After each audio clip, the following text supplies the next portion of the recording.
Yo, yo, yo, once again, this is with this Messengers podcast. I'm Mo I'm Mike. in this thing, man. Got my dog Drew Money in the Zoom board meeting with us. How y'all feeling? Feeling What's good. good, man?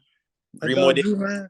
I see you ripping and running these streets, man. What's going on with you, brother? Ah, ah, ah, ah, ah. Hey, man, I can dig it, man. I can dig Big up yourself always, bro. Big up it. yourself.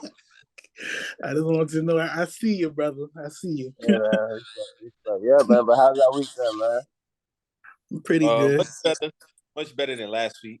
Which that's always a positive to rebound from a kind of bad tail end of the week. But it's been much better so far. For sure. For sure, man. It's a lot going on this week as well, though. But on the the bullshit that we got to talk about type side, it's a lot going on out here. Um, Shit, we had the verdict since the last episode. We was talking about the case with Tory and Meg. So you want to go ahead and get straight into that? Yeah, man. We go ahead and get straight to it, man. So I mean, as you all know, Tory has been found guilty of all three charges in his case, that gun assault case involving Meg Thee Stallion, is of everything going on, So I don't know, man. Mike, man, they hit him with all three, man. How you feel, bro? I was honestly shocked that he got a clean sweep on all three. I thought, he would have probably just maybe ate one of them, or I honestly thought it was going to be all in his favor. But I guess California, I've heard that they gun laws are pretty strict, and like just getting off the charges. I think one was negligence, one was gun possession, of course, and I think the other one was assault with intent or something like that. One of the two. Yeah, negligence. Yeah, you said negligence already, right? I said negligence. Yeah, I think that was the last one that you said too. Yeah, so honestly, I was shocked. I mean, just based off, all the evidence provided, it seemed like it was a reasonable doubt case. It wasn't. I think there's a situation probably where I think in most cases he's gonna appeal to 22 years. He gets sentenced next month. But to think that he was gonna get a clean sweep across the board, no, I didn't see that. I honestly didn't see a situation where they would find him guilty of all three of those charges, not based off of the case and how everything was presented. I mean, we talked about it last pod about the wild inconsistencies within some of the testimonies. Two of the main ones that stood out to me was, of course, the witness and Kelsey herself. But I mean, I don't know honestly how they came to that decision because I mean, based off the law, if there's any ounce of reasonable doubt, that's how you have to call it. But I think when I felt like it was kind of dragging, that they might have been leaning towards it, but I didn't think they was gonna find the man guilty. What you think? All three charges, that is kind of wild to me. Like I said last week, it was too inconsistent on either side for both parties to me. That's how I felt leading up into deliberation talks and all that. I just felt like it was on both sides too much. Like, I mean, evidence aside, because it's evidence for both parties, but the testimonies is what really like I'm like, okay, like what really happened, man? Because even the witnesses weren't even helping as far as like the case for like a solid story. Like when I heard when I read the one witness, Kelly. Yeah. Yeah, him. He was the one Yeah. that was and he was a defense. I mean, he was the defense witness. Yeah. I don't know, man. Like, I don't know, bro. So can he do an appeal before he gets sentenced? Or you gotta wait till he gets sentenced first. No, man, that's crazy, bro. That's just crazy. I don't. And me saying that, like, I'm not saying Meg lying or nothing like that. I just feel like if that case just was too up in the air for me, man. I'm sorry. And I feel you. I think his sentencing is like on the 17th, I think, or 18th. Maybe the 23rd, one of the two. But yeah, it was just too. It was too up in the air. And I would have called it the same for anybody else. I mean, it could have been anybody. I just couldn't find that person guilty based off of that. And the fact that Kelsey got immunity, like, again, her being the big joker in this, she, again, to me, was a big joker in this case, because I don't know nobody who would get immunity if they didn't have anything to do with it.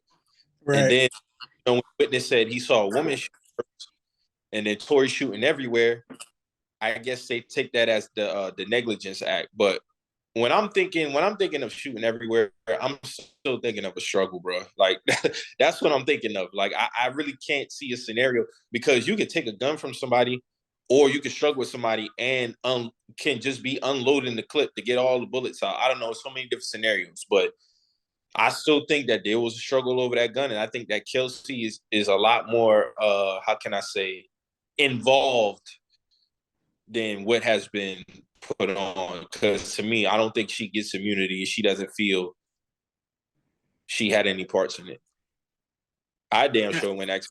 I didn't. If I didn't have no parts in it, it would be no need for me to ask for immunity. I would have been like, yeah, that nigga shot her, man. Straight up. Yeah. That's what I'm saying. Like, even her, like, even when she was on the stand, like, when I was reading what she's saying, I'm like, man, like, I don't know, man. This shit just it's just too all over the place. Yeah, she did a whole bunch of lying on the stand. Fucked up the whole shit for the prosecution, because that was their witness. You know what I'm saying? Yeah. So I don't know what they took. I don't know what the jurors took from everything that was presented that stood out. Because, I mean, I'm gonna be honest. Outside of them three main pieces, everybody else is irrelevant to the case. I don't feel a need for EJ to have testified. There was no need for the bodyguard that went witness to testify. The driver should have testified. Everybody who's in that vehicle should have testified. Right. And yet, the bodyguard ain't some shit with that same dude that was missing. That's the same bodyguard. They were saying the bodyguard went missing. That's who dog was in the car. No, that's somebody else. That's just Meg's bodyguard. Oh, okay. I thought that was the nigga in the car with them. I'm about to say, like, what's going on, man? But bodyguard. Right. I don't know, Mike, man. That shit crazy, man. Like, it's crazy. It's still no truth being told. And, of course, it was a big, I mean, when I got it, because I was out at the time, and because when the news dropped, Friday night? It was like Friday. Yeah, it was Friday night. So it's they 3 hours behind, so it's kind of still like late afternoon for them, but it's about to be evening. It's about to be evening time for us. So yeah, probably man. Like probably 2 something, 3 something over there.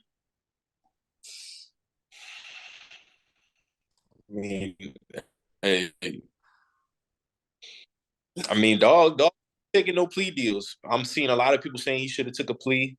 I've seen some people say he should have took the stand and some shit like that, unless you got some type of fault and you admitting some type of fault. So if he ain't take no plea deal, I can't really be mad at him feeling like he innocent, because I mean, I ain't fighting shit that I know that it's just too that it's too stacked up against me. He might have felt like he was going to win this shit, so I can't really fault the man for that. Like, that's what you got lawyers and money for, if you can afford good lawyers. Like, so I mean, I don't know, bro. That shit is wild, man. So that man jail 2 days before Christmas.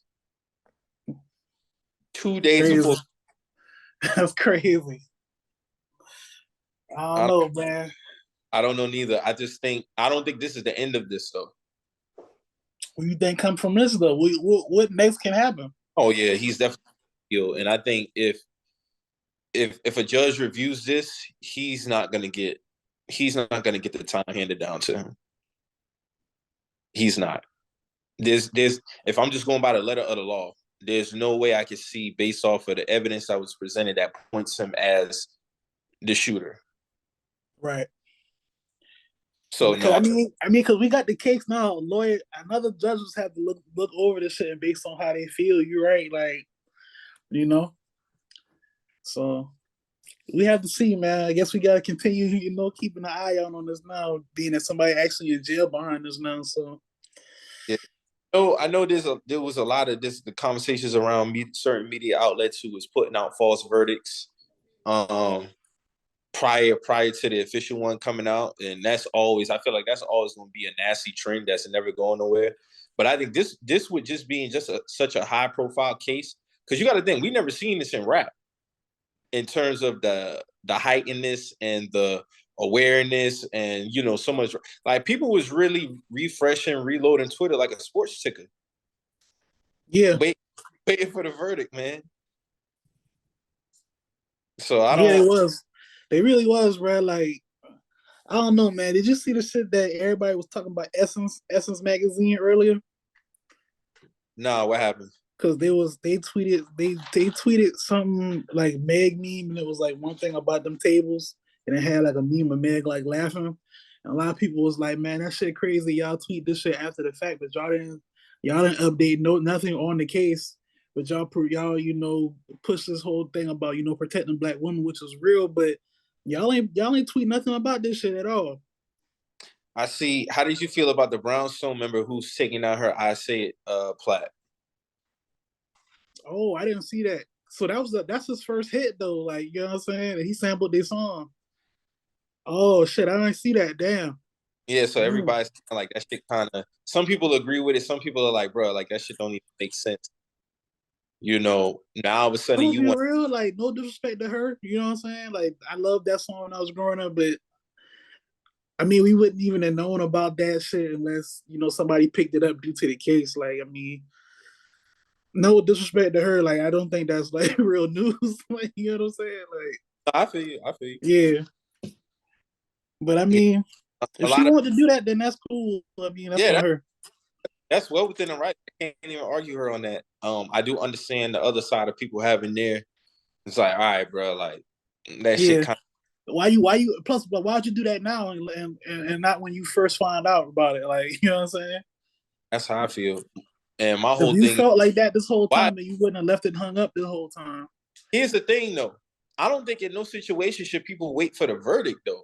That's what I'm saying. Like, why she wait till the verdict? And do something. The verdict shouldn't matter. Like, you had it hung up this whole time for 2 years. You know what I'm saying? That's what I'm saying. Because there's innocent people who go to jail, and there's people who did do some shit who don't go to jail. You know what I'm saying? So it go both ways, whatever you want to believe. But yeah, I don't think this is the end of this whole saga.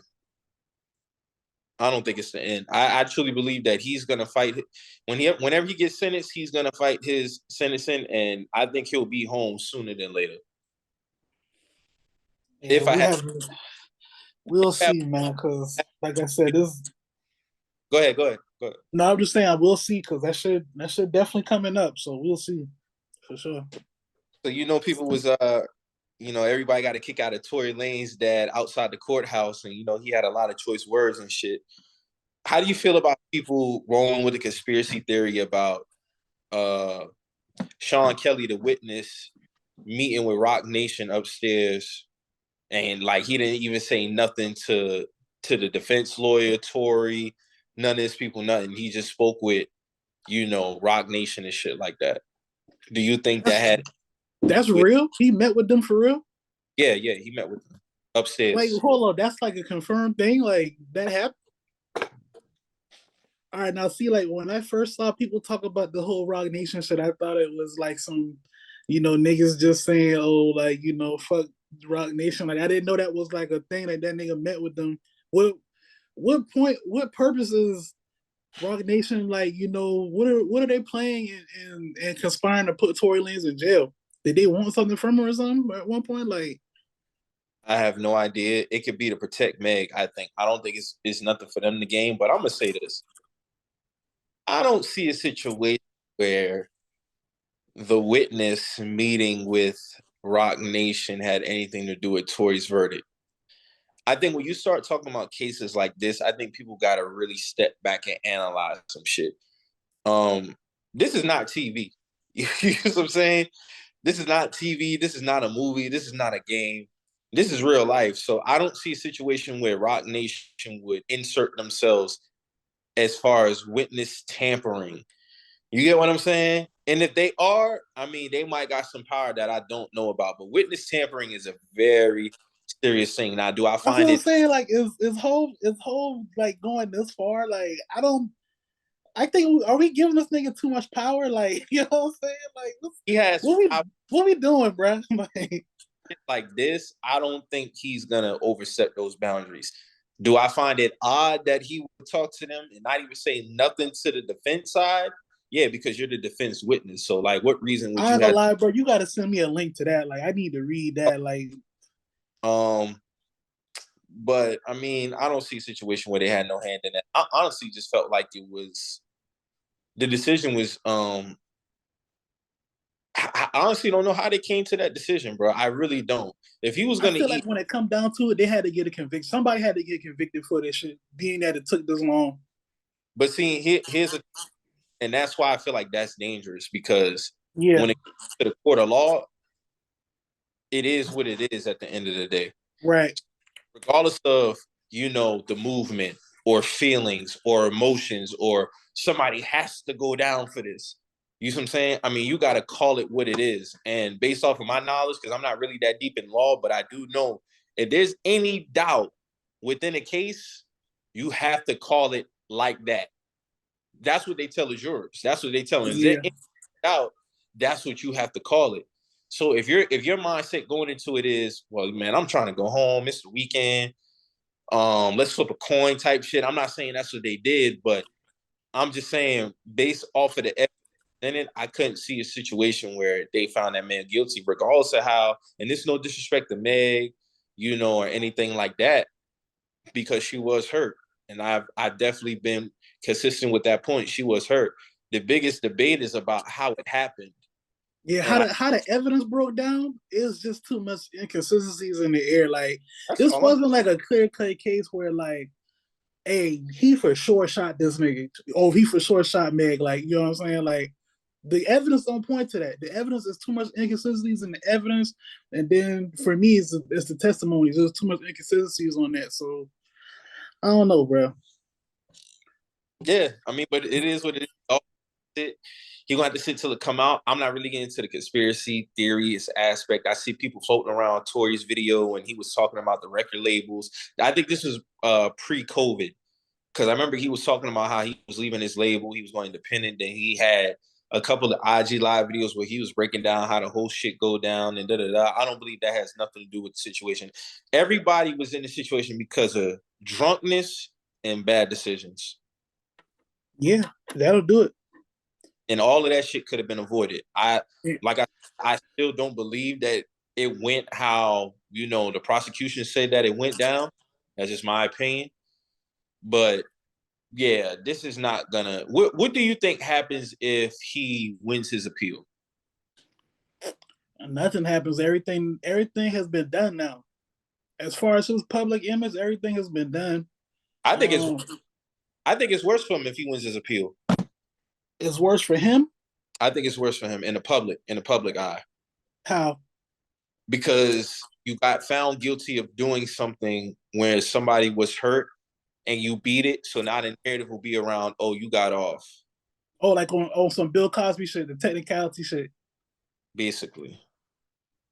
I wouldn't argue that. I wouldn't argue that at all, honestly. But I mean, I think I like think you, like you, I mean, I do agree it's gonna be bad, but I just feel like it's. I mean, it was already gonna happen anyway, whether he was convicted or not. But now it's just the damage done now. I yeah. mean, he's still gonna sell music and shit like that. Like he got a fan base from what I see. Like I mean, niggas fuck with his music, but you know, I don't think he's gonna have any like big public deals and shit like that now. Like that's over with. He got to rely solely on his artistry. Did I ask you last pod? What did you think? What did you think happened that night? I think you did. I think it was like you said, it was some bad decision making, and it was a fight did go down, and people made bad decisions, and shit happened quick, man. Shit happened too quick. Do Like you who do you think done first?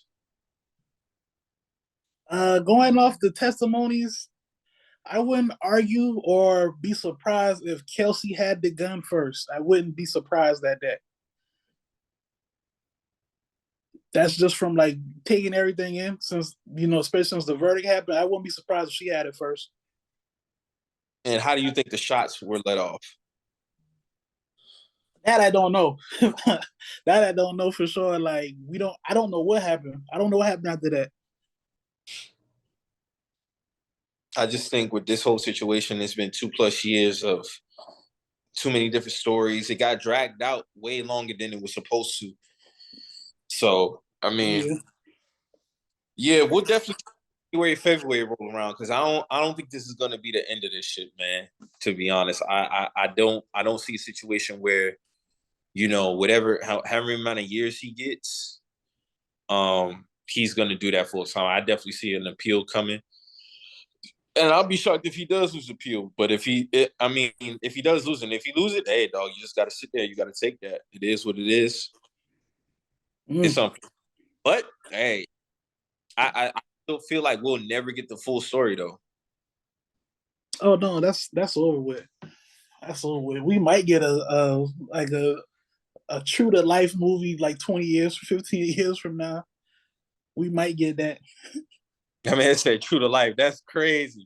One of them type of, based off, inspired by true event movies, one of them shits. We might get one of those. For real. That shit wild, man. That shit wild. But hey, it is what it is, man. So we didn't get to talk about this last week, but Pusha T is no longer the good music president, man. He said he finally stepping down. Him and Kanye are currently not on talking terms. I did read the article. There was some mention about how when they did have their disagreements, Kanye appreciated the fact that how Pusha never killed him in public and shit like that.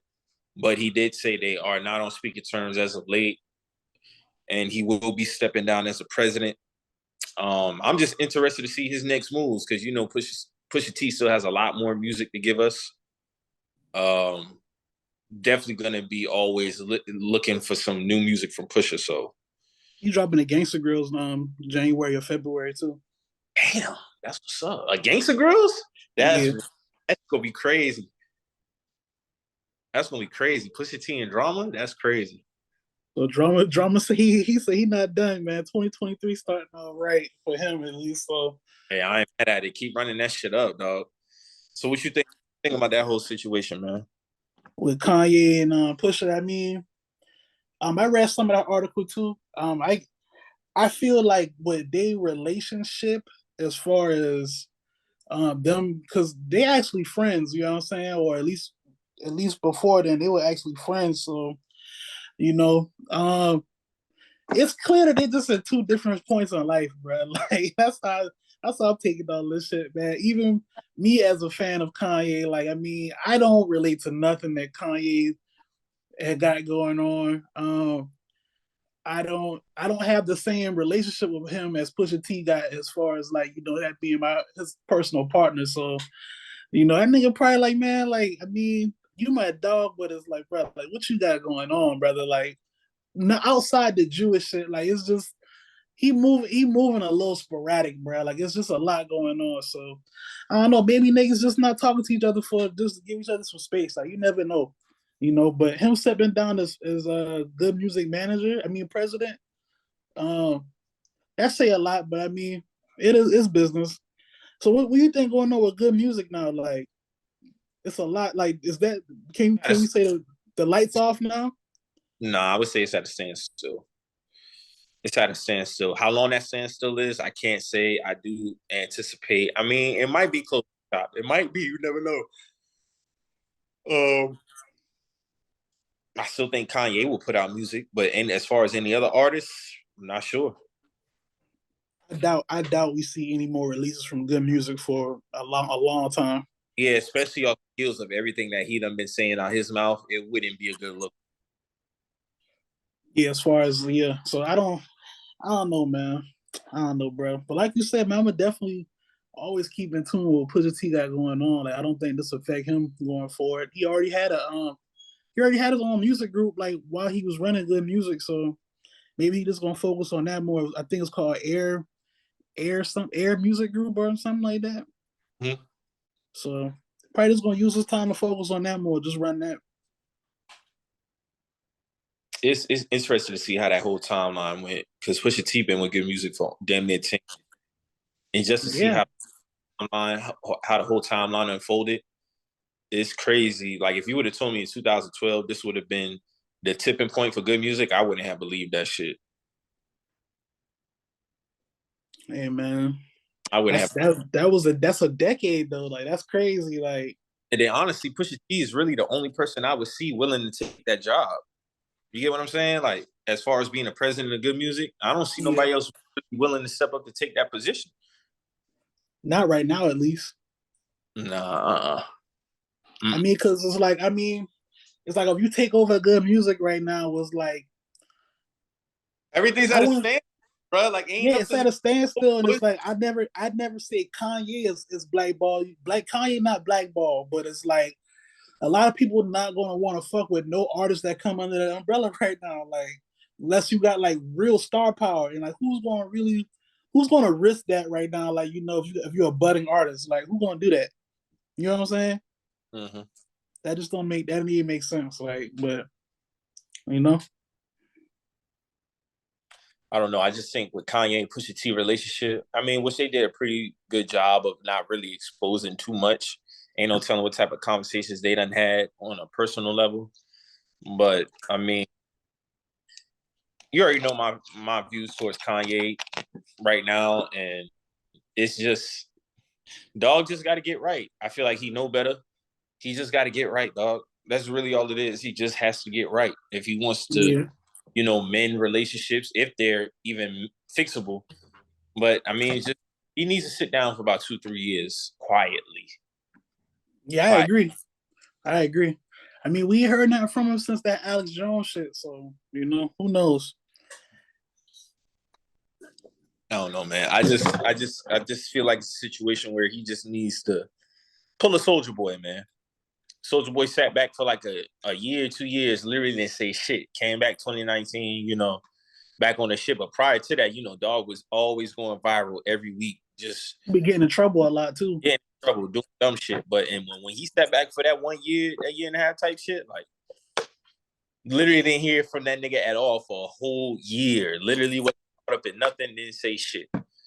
So I feel like Kanye is in a place where he needs to take the same route. Because that's the only way a lot of this shit is. I think when time can heal all. You know what I'm saying? Yeah. I mean, and it's music, man. So you really only one hit away from anything, honestly. If he like you say, he take a strong year and a half, 2 years back, and just come back with some fire. Like niggas gonna accept that shit. Like it is what it is. It's the music industry. 100%. And we coming up on the new year too. It's rare cases where you get new music at the top of the year. You get what I'm saying? Like niggas really start projects like probably like after February and shit like that. So this is the time really when niggas is, trying to lay low. I mean, you had some projects that come out in February, shit like that, but the bulk of it really is post February. But I'm really interested where Pusha T takes this new direction. If he takes people with him from good music, I mean, who will follow his lead, I don't know. That'd be interesting as well. Big Sean, follow Pusha T. That would be interesting if he do that.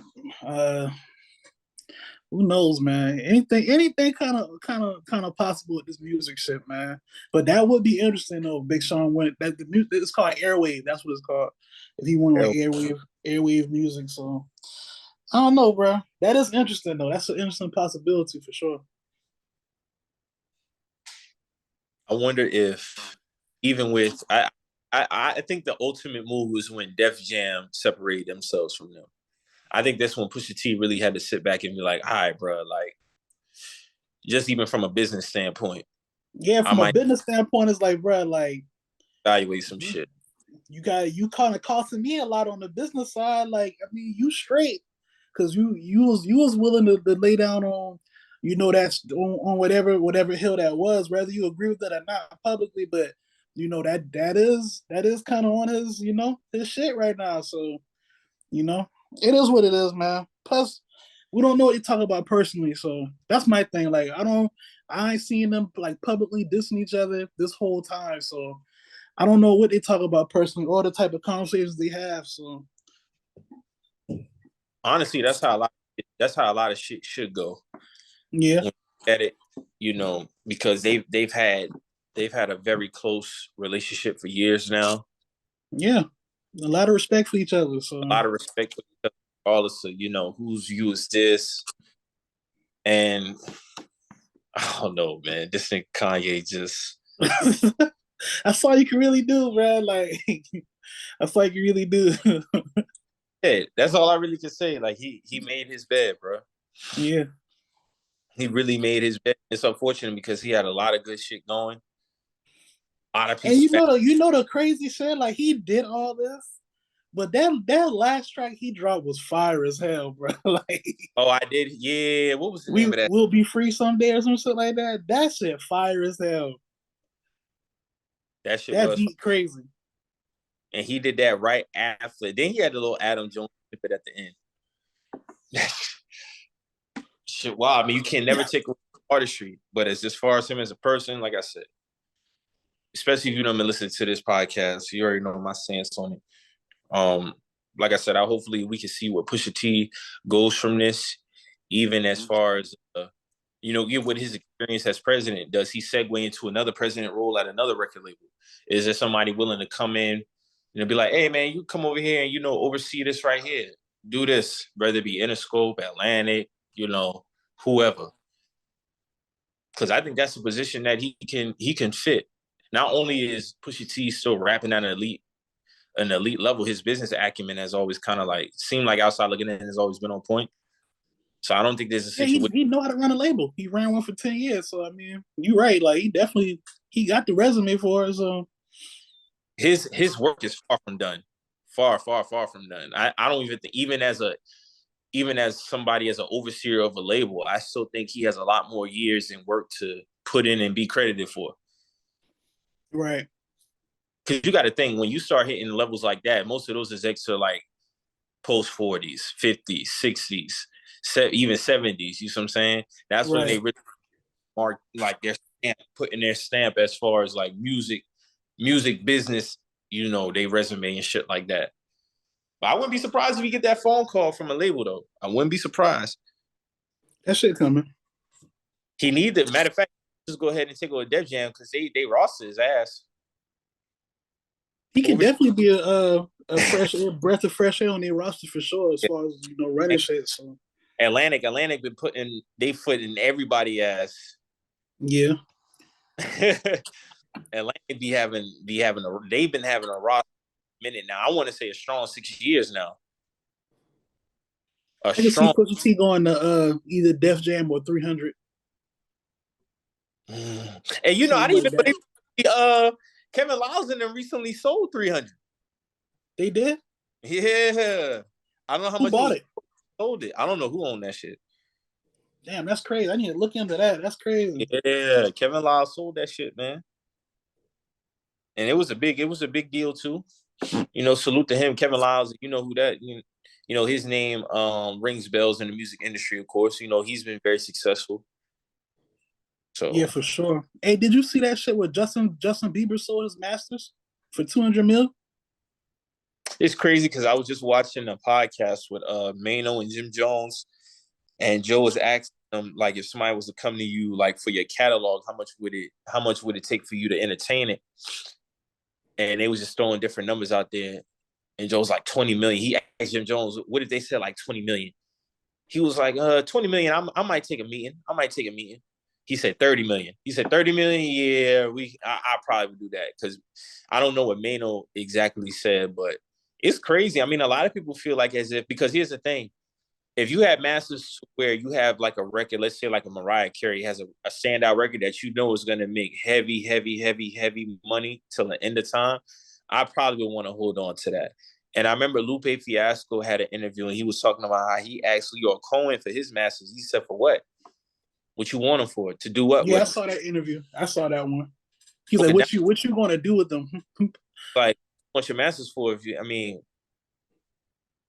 what value does it truly hold in a sense? Like what more money you gonna make off of them? So I think it just boils down to the artist. Justin Bieber, was it exactly 100 million?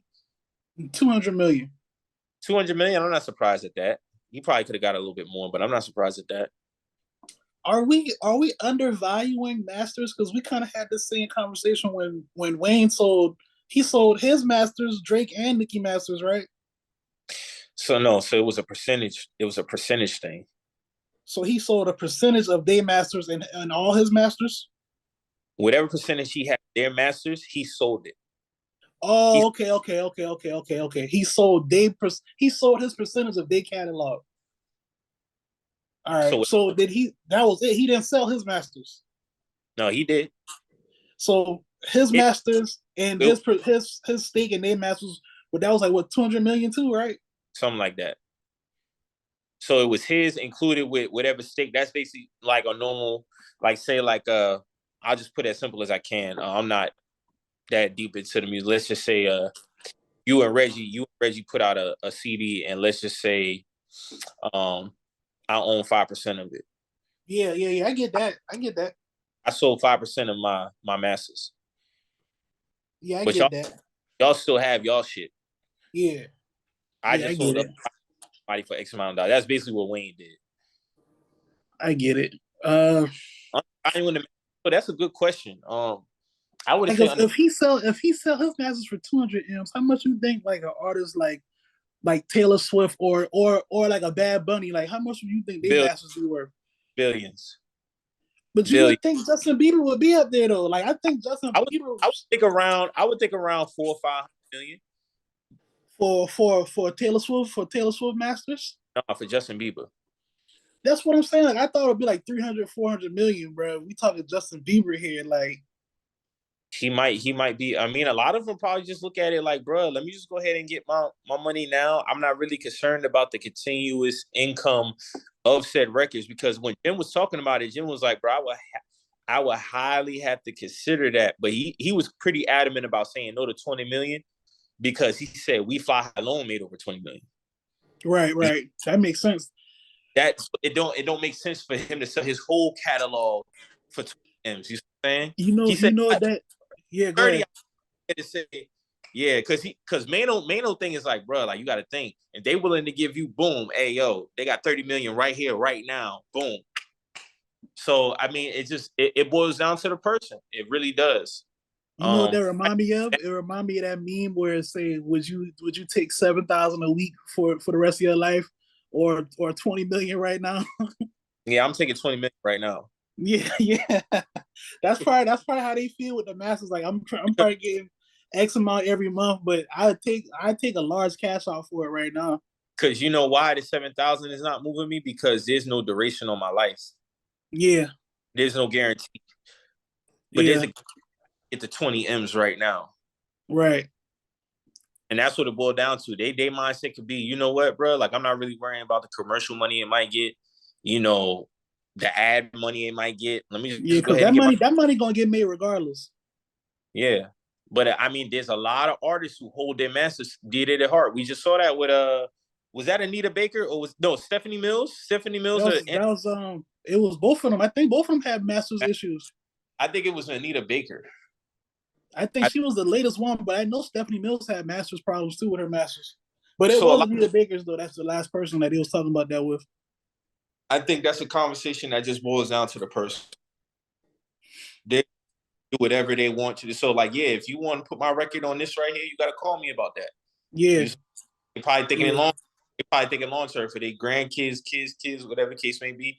Some might sell it, take that 100 million, take 20 million, 30 million, invest it in something else and make it.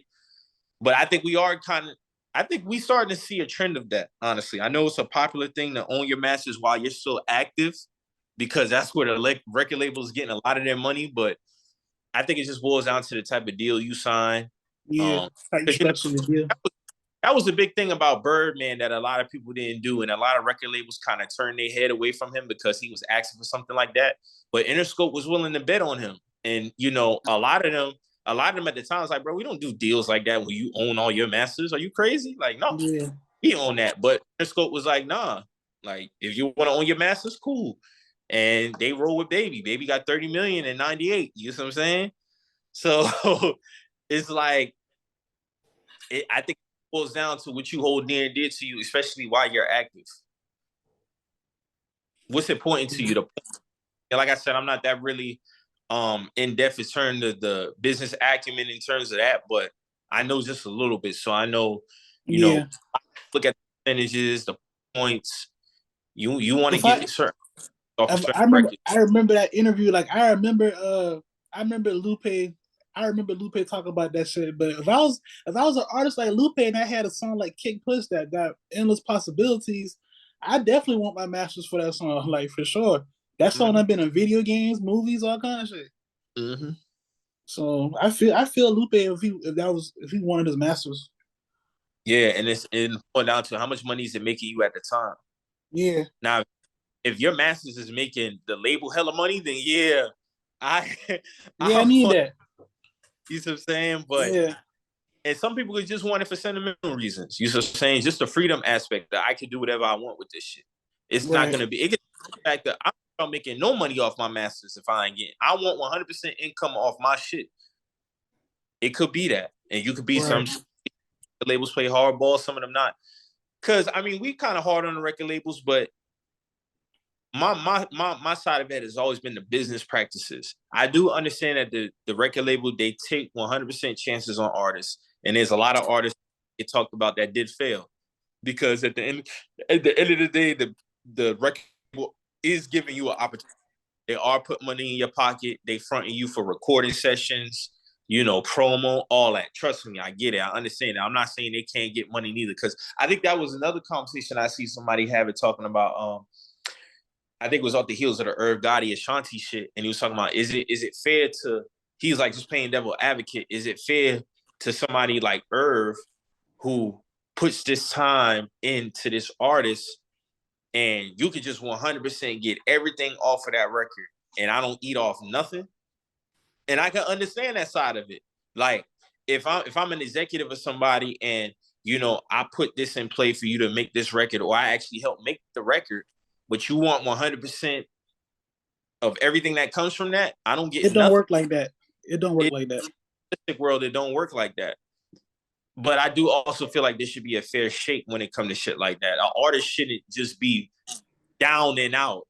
Wow, you 100% reaping everything. And then even the other side, you know what I'm saying? It just got to be about, like, shout out to Rico Love. Rico Love talked about that on, not Rico Love. No, is it Rico? No, I'm not. No, what's Rico from Dungeon Family? And he was talking about how he could have took all Outkast shit, but he didn't do it. It was 50-50. He said, I did a 50-50 thing with them. Even though I did this, I did this, I did this. I said, no, not gonna do it like that because we're a family. But a lot of people ain't really stand up like that. Yeah. Because Rico was well within his rights to own all of that shit. I think that's what it comes down to, business morality, man. That's all it is. Mm-hmm. That's how I feel. And especially if you know that you're doing some fucked up shit. Like when L.A. Russell was talking about that whole Rock Nation thing about the $700,000 mistake. Yeah. Like, now, had I not said nothing, was y'all gonna pick up on that shit? That'd be my thing. And then I honestly, because you know, he said he didn't get to talk to Hove about it, so he don't know if Hove knew about it. Like, do you know what type of business shit got going on and shit like that? But my whole thing is, even if I hear it in passing walking down the hallway, I gotta address that, because we can't have shit like that going on. You see what I'm saying? You can't handle an artist, because if he don't catch a $700,000 mistake, how, like, he would have got paid? You tell me he would have just got paid 40, 50 grand?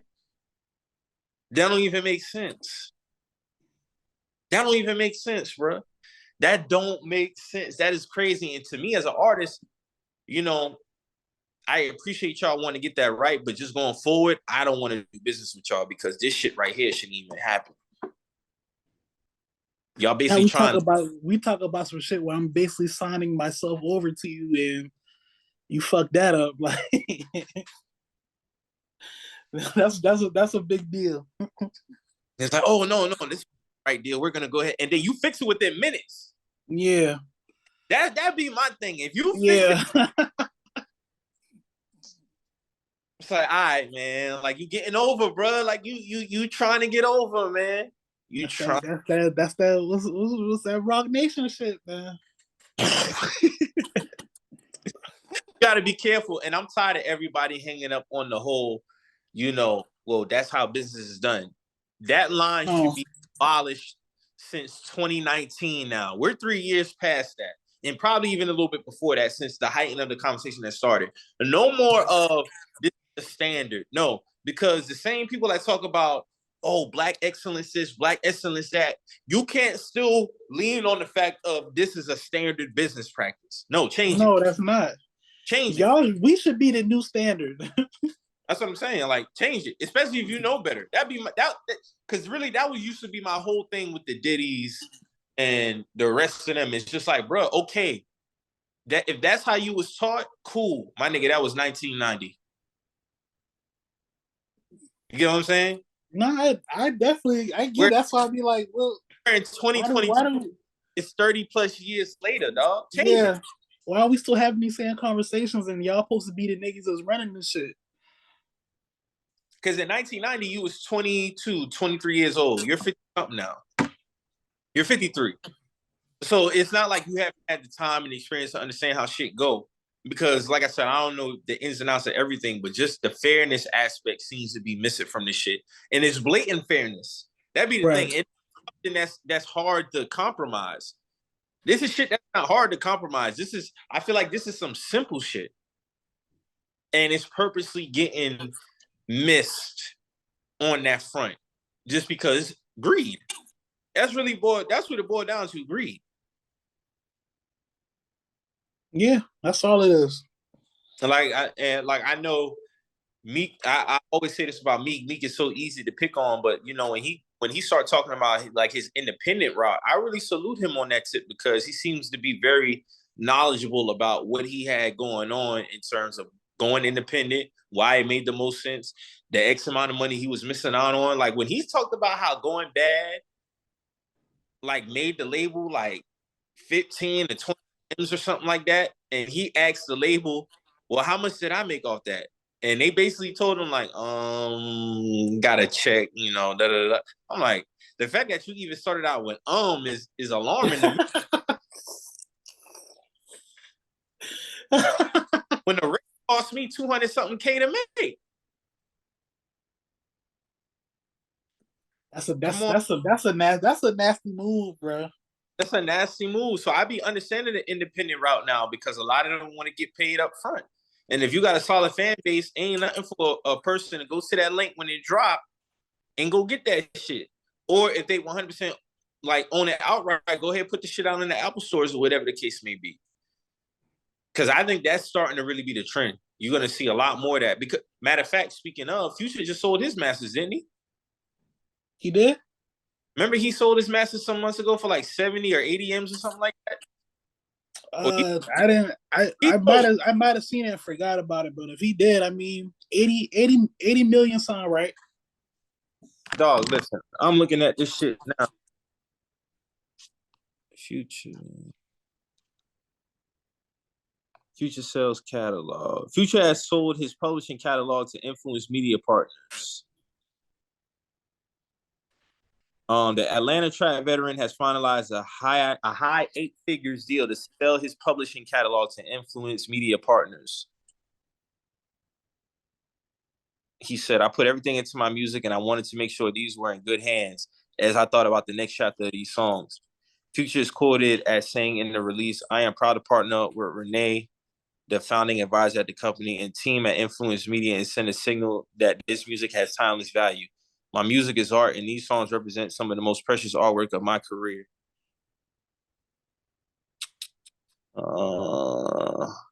The news comes on the same day as Billboard piece on Kanye West's alleged interest in selling his share of his publishing catalog for $175 million, 35 times his gross annual profit.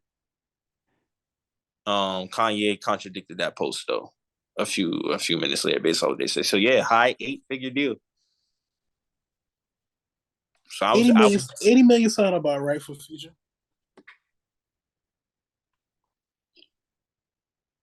That sound about right.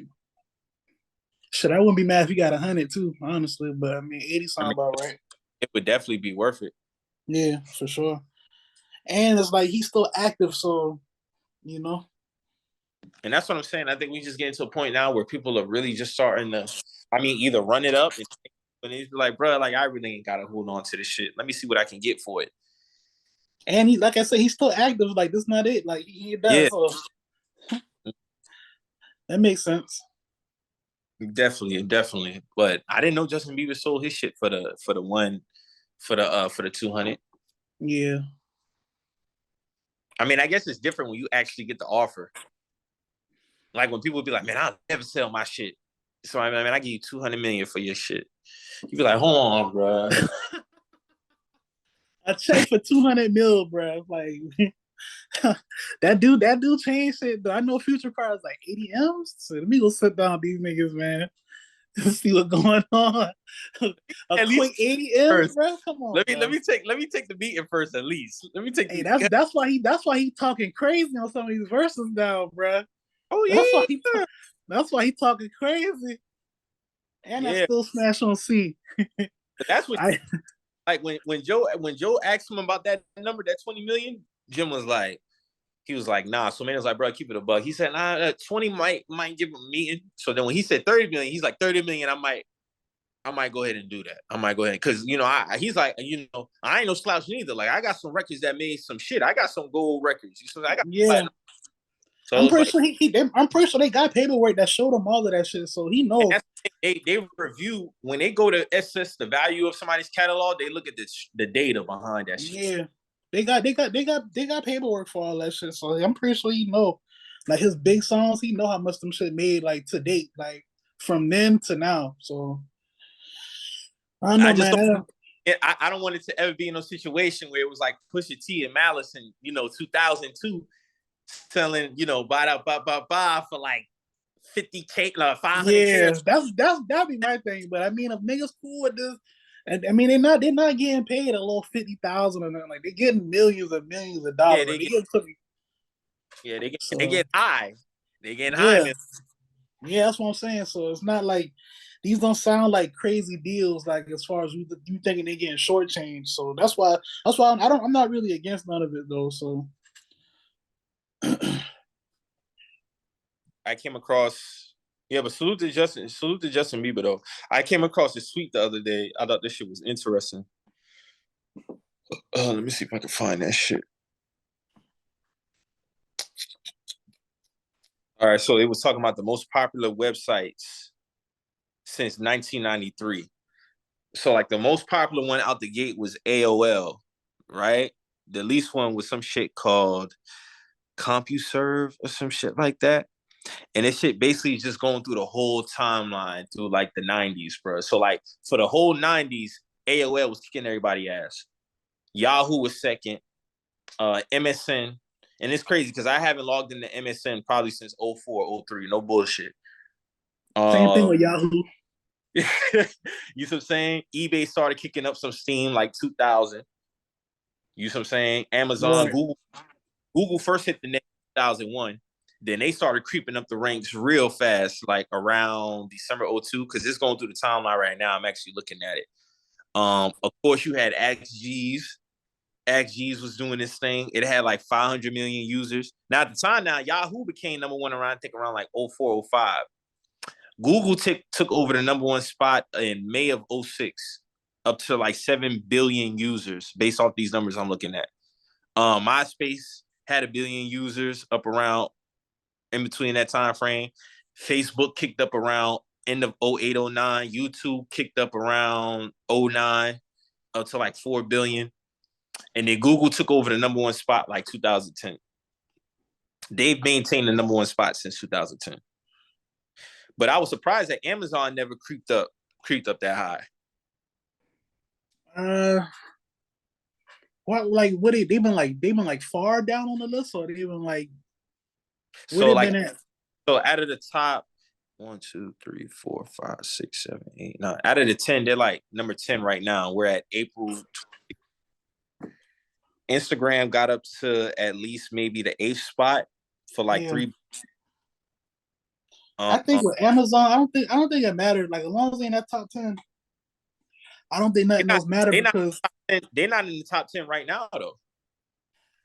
yeah, You know but I mean, who you think is at the 10th spot right now? If you had to I don't guess. know. Probably like a food company or like a something like that. X videos is number 10. So the top 10 as of right now is Google, YouTube, Facebook. This is in order. Twitter, Instagram, Baidu, or whatever that shit is called. Let me see this shit. Yeah, and X video. I can't think. Yeah, this shit started over. But X videos round out the top 10 for sure. That's crazy. That's crazy. But I mean, Amazon they reach so far out, like in the real world, like you know, and they got a lot of traffic on their own personal sites. But I mean, I would think they would be at least top 5 though. Honestly, I'm just thinking about it now. That sounds kind of crazy that a porn site is higher than them. But TikTok not even in the top 10. what'd you say? TikTok is not even in the top 10. In America, yeah, that would make sense. TikTok was getting a lot of their traffic overseas. You know what I find interesting too, bro? A lot of people are really getting information off of TikTok. Oh yeah, they got all kinds. You can learn a lot of shit on TikTok, bro. Real talk. This whole page is like just dedicated to teaching like certain things. That shit is like Google, but for like people actually doing it. Yeah, like a lot of the young kids are learning shit off TikTok, bro. Whether it be good or detrimental, like they learning shit on there, bro. Real talk. How do you feel about the talks about banning TikTok? I don't know, man. I don't think we should ban that shit, bro. Honestly, because like I be saying, like we in the information age, bro. Like I mean, how else are people going to get certain information out? Like you know what I'm saying. So whether you take good or bad from it, that come down to you. Like how you come up, how you raise and shit like that. I don't think the app responsible for that. Like they just provide a platform. Mm-hmm. It's the people at the end of the day. You know how it's the people. It's the people on that shit. Like, and I feel like we got to it now where you could curate your timeline and have so many different settings to not pay attention to certain shit if you don't want to see it. I used to talk about that all the time with the mute feature on Twitter. I got so many words in the mute word section that it's beautiful. It's beautiful. I ain't gonna lie. Now Twitter been kind of in the shithole the last couple of weeks since Elon took over. But you're definitely right. You can still curate a lot of what you see. How you feel about that? It's a lot, man. Like the quality of Twitter has gone down a lot. I'm not even gonna lie to you, bro. The ads are out of control. Like it's just I don't know for some reason like even down to the algorithm, it's not the same, bro. Like it's not the same. It's wild when you make a reply to a tweet, an ad pops up. Like, come on. It's like I'm not understanding that shit. Now? Did you see that report they had where it was like a racism towards blacks on Twitter went up like 200%? Not surprised. When Elon took over, the racism towards black people went up like 240% or some shit like that. I gotta find that shit, but it's real. I was reading that shit. I was like, okay, like. I'm not surprised, bro. But he did say he was gonna step down as the CEO based off a Twitter poll. He not stepping down. I don't know. He might. I mean, if he do, he's still gonna have hands in it. I mean, he's still an owner. That's what I'm saying. Like he's still. That don't mean he don't still own that motherfucker. That's what I'm saying. He still calls shots. Yeah, he's just not gonna be calling shots. That's all that shit mean. They was asking about who would be a good person to replace, and they talked about Tom. Tom from MySpace. Yeah, I'd say Tom if he wouldn't be compromised and running it. If he take that job, he's gonna be compromised. Bro, how much he sold Facebook for? 500 million or some shit? Something like that. He got paid. He got paid off MySpace. Ever since then, you know what Tom been doing? He's traveling and taking photos. Traveling and taking fucking photos. That's all he been doing. He don't post nothing on social media but his photos. Like he say he don't fuck with the social media shit, bro. That's crazy. Tom really just be fucking chilling, bro. I don't think them boys fuck with social media. Like them owners, like the owners of this shit, they don't fuck with this shit like how the average person like is consumed I, by social media. I don't think Mark Zuckerberg or none of them. That's why I think the original owner of Instagram sold it so fast. He sold Instagram to Mark Zuckerberg for like 1 point. He sold it for like 1.2. Remember now, he sold that shit 2012. Yeah, he got out. He got out quick. He got out quick. Because Instagram started what, like 09, 2010? 2010. So he stayed 2 years. Getting $1 billion for 2 years of work, I ain't mad at that, bro. I man, I wonder how much Instagram worth now though. I don't know, man. Mark fuck with Instagram up too, man. Matter. What you said? He would dictate the price of that shit anyway. Oh, it's definitely worth more than what he paid for it, though. Oh, it's way worth more than way more than 1.2 billion. Whether we like how it's ran, it's still worth more than that 1.2 billion. Bro, how do you feel about it?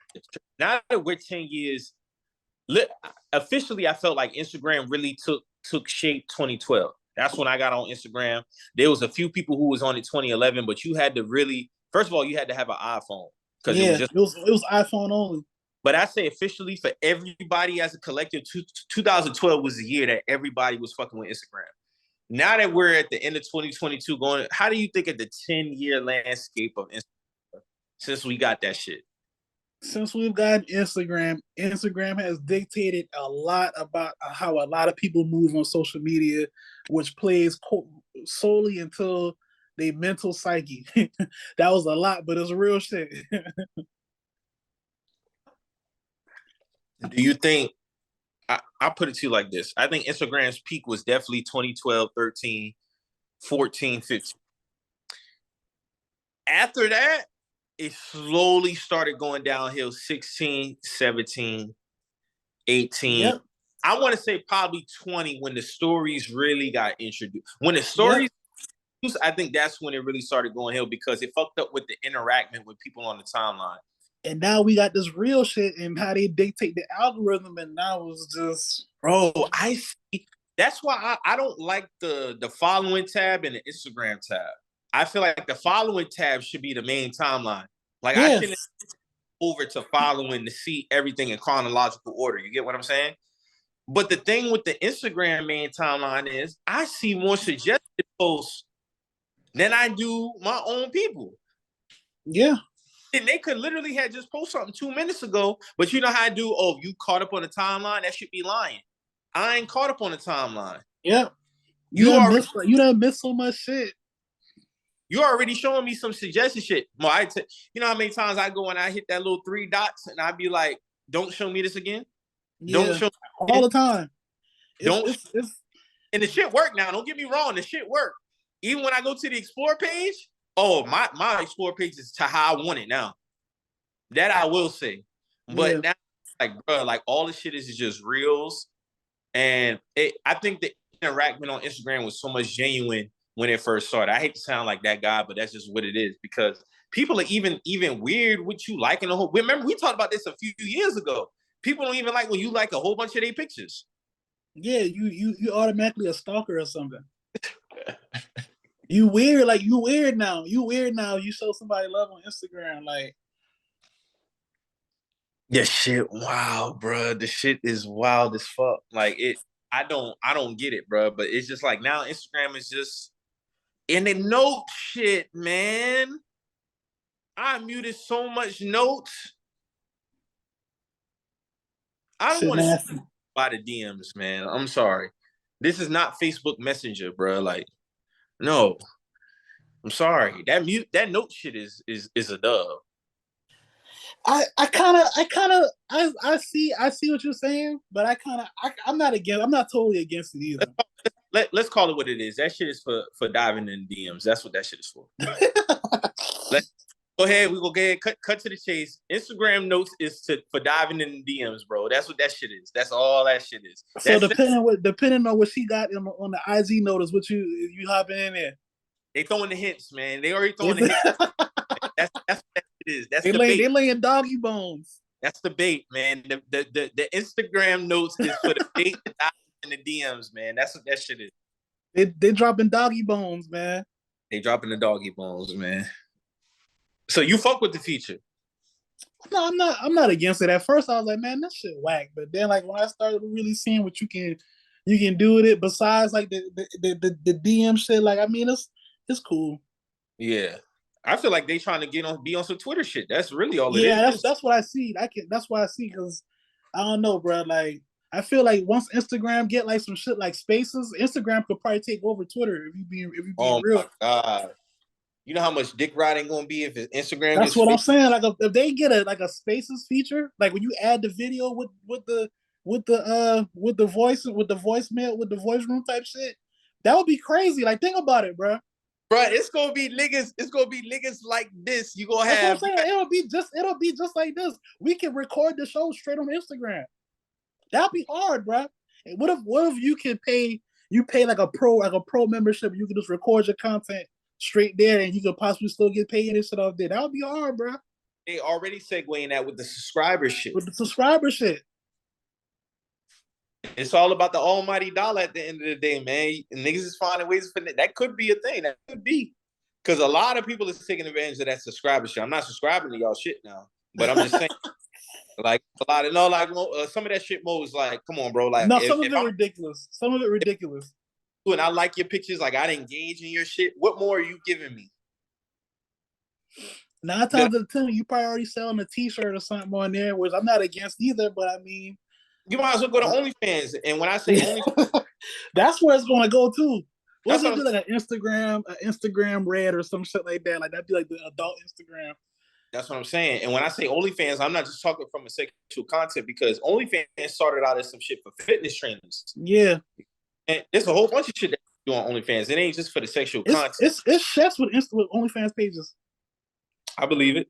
But with the subscriber shit, I can see to where, yeah, you're right. It could be a situation to where, but how does Instagram fit into that mold as far as a payout? You get what I'm saying? Like, what percentage are they getting off that? Even when they get off when people purchase badges. You know, I think you pay for like a pro membership or something, if I'm not mistaken. But that's probably how they get their money. But they probably would want a piece of like your badge payout. They probably take like a little processing fee off that or something.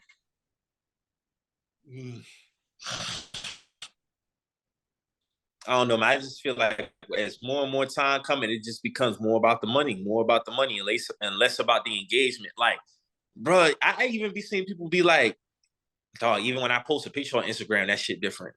Niggas be like, I post a picture, close the app.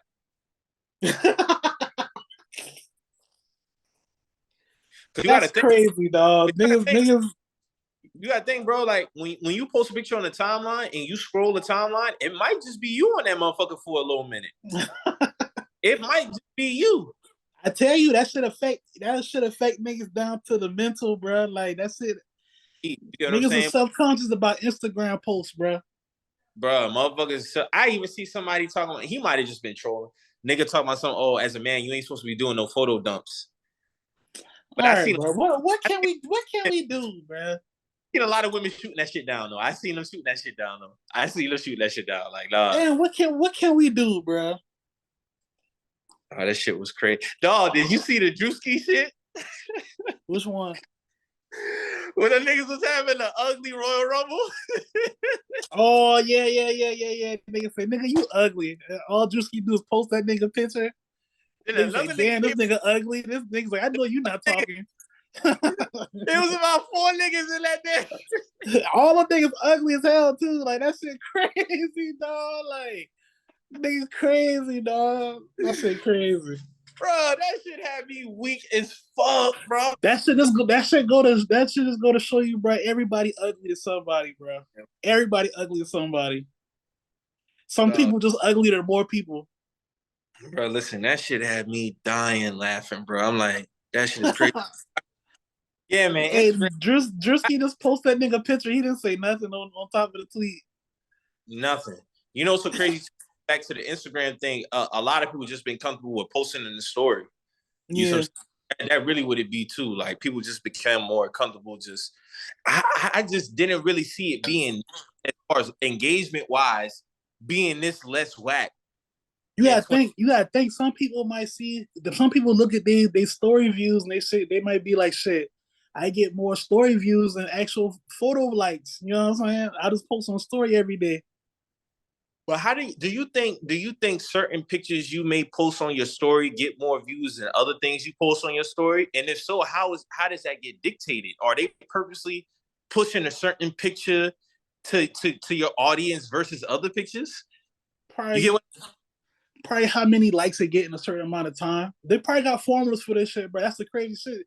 That's a good question because they probably got formulas for that. How many? If you post a picture and that shit get an X amount of likes in like 5-10 minutes, they might push that up in the algorithm more. So for example, let's say you post a picture of you and your girl in your story. Forget the likes in the story, not the likes. The views are tremendous. Yeah. But let's say the next day you post a picture of like some sneakers or something. How are they knowing? Like, how are people so engaged with your story with you and your girl versus the sneaker? You go like, how is Instagram knowing? You know what I'm saying? Because they haven't seen it. All they see is a ring. Yeah. All they see is a ring. They don't know what's posted yet. That's my question. That's how that'd be my thing. I don't know, bro. That shit crazy, bro. You definitely right though. I done had certain stories be like almost 1,000 or like in 1,000. Then some of my views be like 200 on certain stories, like in the same day too. The most views I had on a story is probably 190. Yeah. I've never cracked like 200 views in a story. I done did that a couple times. But sometimes it'd be weird because like, bro, like how this do that, but then like other shit don't. That's my question. How does that happen? Like, how does Instagram knowing when to push or how to push certain shit? But the algorithm is just all fucked up. All niggas act chronological order on Twitter and Instagram. That's it. Yeah, that shit crazy. Because I don't do the home view on Twitter. I do not do that shit. I do latest tweets. Yeah, I don't fuck with that homepage shit.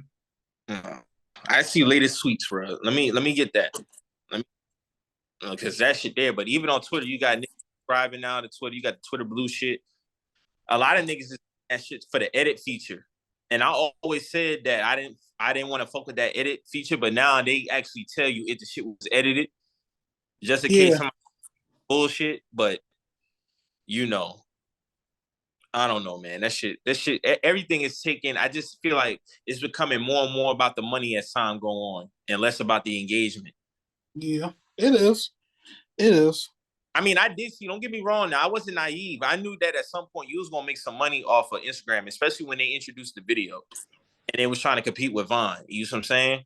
And then, you know, they introduced a story, but even before we had the story, like all you had to do was post. You couldn't post in a story. Yeah. It's just like, it's like posting on the timeline is like some jail type shit. You get what I'm saying? Like, oh, niggas outside. You supposed to be inside though. You know what I'm saying? Yeah. I like niggas posting on the timeline, but I mean, like you said, that shit play on niggas psyche and shit. Yeah, they know that.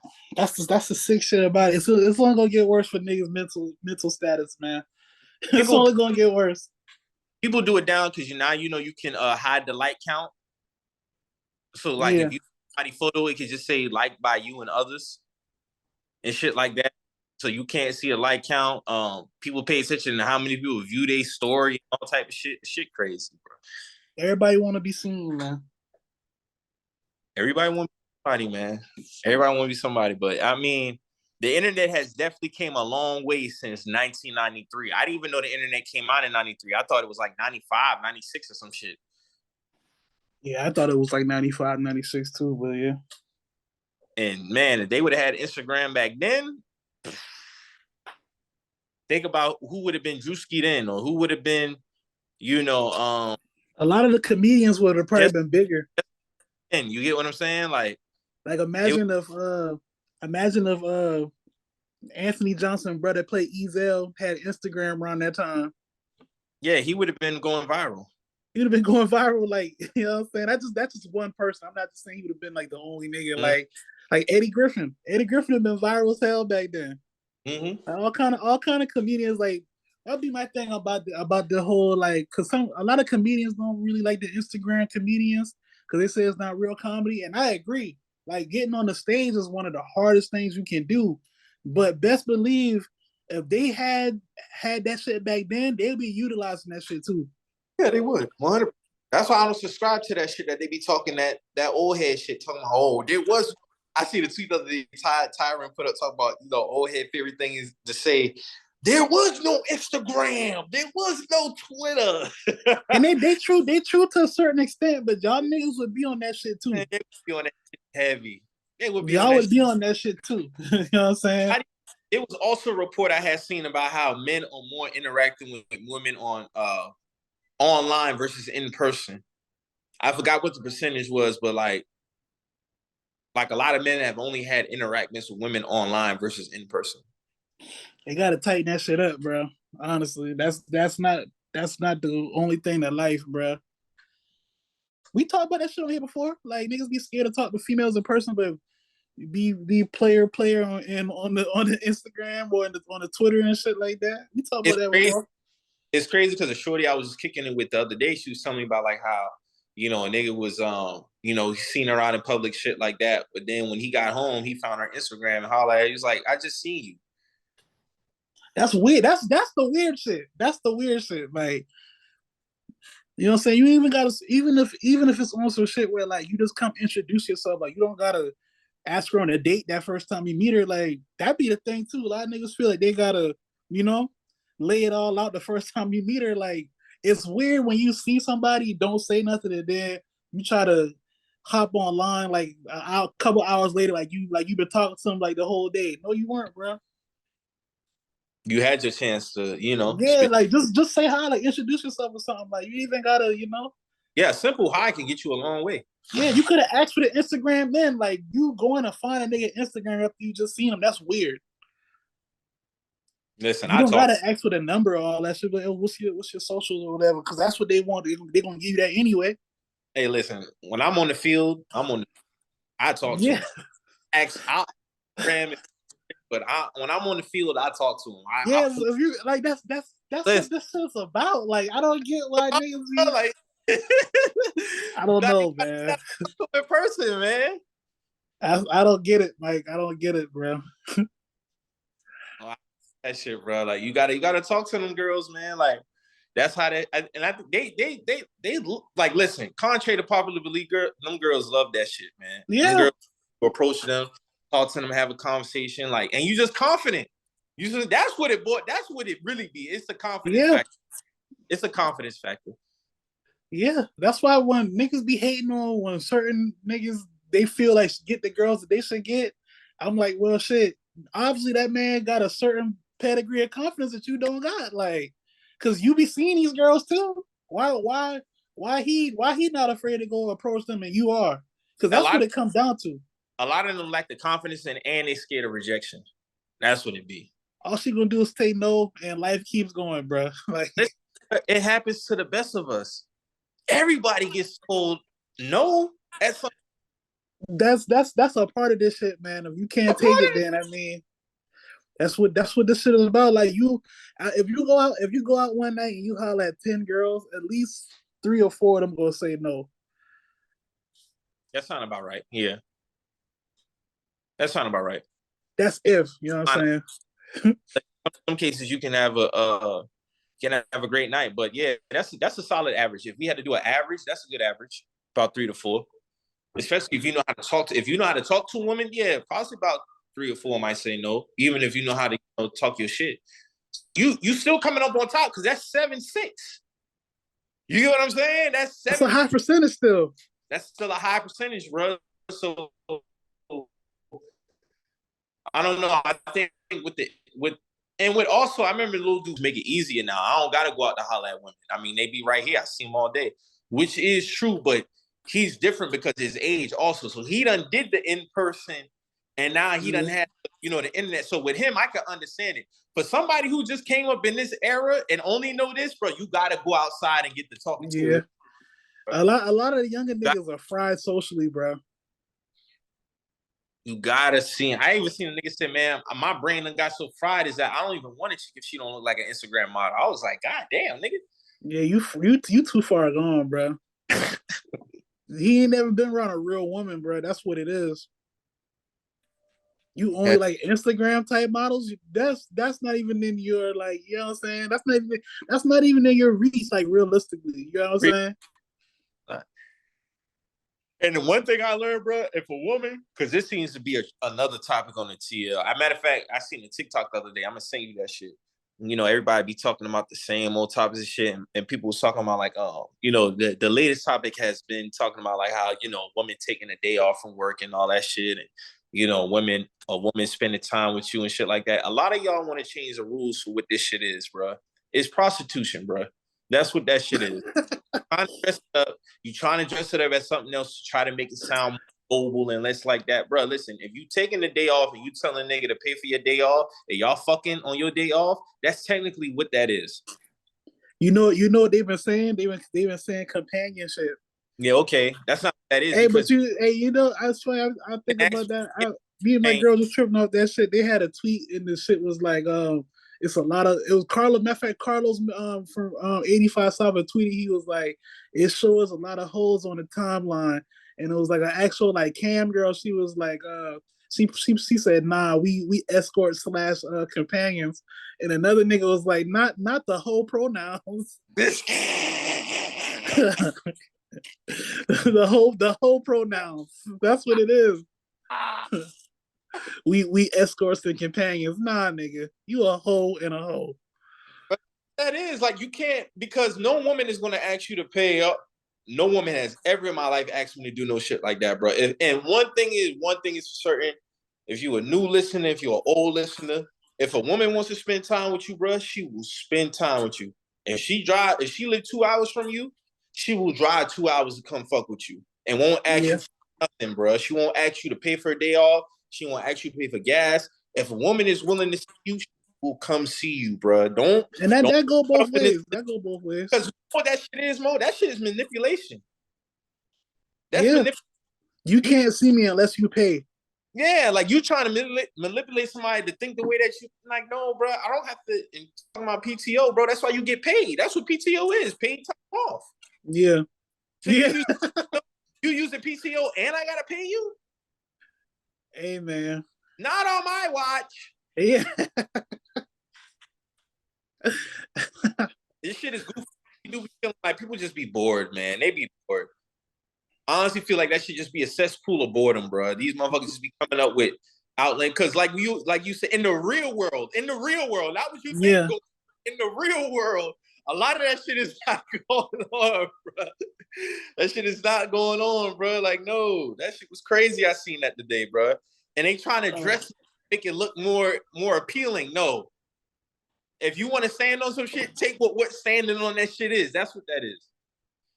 They trying to make that shit sound. But that's what that is. I see a lot of women stand on that shit, bro. Like, no, this is what I do. Yeah, I had X amount of trains ran on. Yeah, I did. This is what I do. But the rest of them, they trying to straddle the fence, bro. You can't straddle the fence with this shit, bro. That's just. And now when you got people who really doing this shit for real, and that's what it is.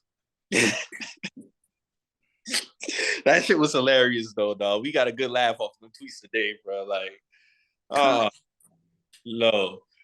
That other one was killing me too though. When the girl was like, she stopped talking to her dude when she found out he be buying pussy and shit like that. Why you ain't paying nothing for me? Like, listen to how you sound. Because Dog said, listen, there was another tweet that there was a lot of Tweedledees and Tweedledums off this tweet. Yeah. Dog specifically said, I'm not paying no woman to kick it with me when I can just go buy it. You know what I'm saying? Why would I pay you to spend time with me when I could just go buy pussy? That shit don't make sense. And then that's not even genuine. It's not genuine. So even in the quotes they was doing, anything transactional is that's dead. That's dead off. I saw the tweet. There was like, if a man want to pay a woman for her time, y'all making some sexual shit, and that's corny. Like a girls was tweeting that shit, and it was girls dragging her. Like, nigga, like what the fuck wrong with y'all? Like that should be hilarious. That's why I said like you can't really let this shit go on because like a lot of this shit don't matter, man. Like it don't matter, man. Yeah, it don't. If somebody want to spend time with you, and this go for men and women, they will spend time with you. They'll put time aside to, hey, yeah, I'll be off tomorrow. I'm gonna come see you. Da da da. This and the third. All that extra shit. Kill it, man. Because I'm Kill it. gonna be real. Let's be real. I'm gonna get in my Jordan back. Shout out my dog Jordan Over the Hill podcast. A large percentage of you women is not getting that question anyway. Like y'all not getting that offer extended to you anyway. Like you're not. Like that's just what it is. And that goes both ways. Like out of 10, how many niggas is really acting or telling them, yeah, I'll pay for your day off if you spend time with me? Out of 10 dudes, how many dudes actually really offering that? Who really gonna offer that? Maybe one. One. And I'm thinking 1, 2. I'm thinking 1, 2, bro. Maybe. You know what I'm saying? Because a lot of them not getting that offer, and a lot of us not extending that offer. So like, let's just be real. Let's cut the fat off of this.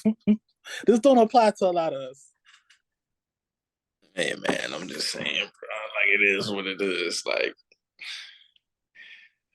that shit was hilarious, man. But yeah, I needed to throw that little nugget out there, man. That shit was hilarious. Yeah. So I wanted to talk about we didn't get a chance to talk about this shit last week, but the shit with I had seen, and then you can speak to this because you're a father. When Nick Cannon was talking about like how now he kind of regret having all these kids because he spread too thin. And me and you never really on the topic at first because we felt like it was stupid. Like, you know, that was his business at the end of the day. The baby moms wasn't complaining. But now the first one is starting to complain. And when the first one's starting to complain and it's Mariah Carey, it may be a problem. And then with his comments, it's kind of like, because for me, honestly, bro, I can never see myself in my life ever having no more than, to be honest, 3 kids. So I can't even imagine, even with all the money in the world, having 12. And then, like, even with Akon comments, I kind of felt like he was kind of stupid, in my opinion, because he was talking to the girl and she was like, well, what about recitals and all? He was like, recitals? That's some white man shit. Like, my job is to provide for you, take care of you. And she was like, what about the time? Like, the time matters. Money don't fix everything. He's like, but my duty as a father is to make sure that you eat, have clothes on your back. He said with his 9 kids, he's in all his 9 kids' lives and he spends times with all of them. But in my opinion, bro, it's kind of hard pressed to do that because you got to be making that money to provide for 9, 12 kids too. Especially if y'all not in the same house either. Especially if y'all not in the same house, bro. Like, I know we trip off the little viral video with my dog, you know, he got the money going down, shit like that. Yeah. He got 30 kids. He's not spending time with all them like that. That's gonna fuck with them as they get older, bro. Like, I think there is I think I'm kind of understand more now of people who was like, yeah, Nick Cannon on some wild shit. But I always felt like Nick Cannon was having all these kids because he was afraid of dying. And he really wanted to leave a strong lineage behind. But I still feel like there's a responsibility that comes with spreading your seed around like that. Yeah. Because I'm not against, like I said, if you're not, especially like if you having them in separate houses, if you have them kids in separate houses, I mean, yeah, like there's no humanly way possible you spending time with 11 kids every day. No, you're not. You're not at all. And my whole thing is now is like, Nick got to take what come with that, bro. Like, you got to strap on your boots, bro. Yeah, I mean, you did that. So, I mean. And you were standing on this shit. You know what I'm saying? Yeah. Based off, you standing on this shit.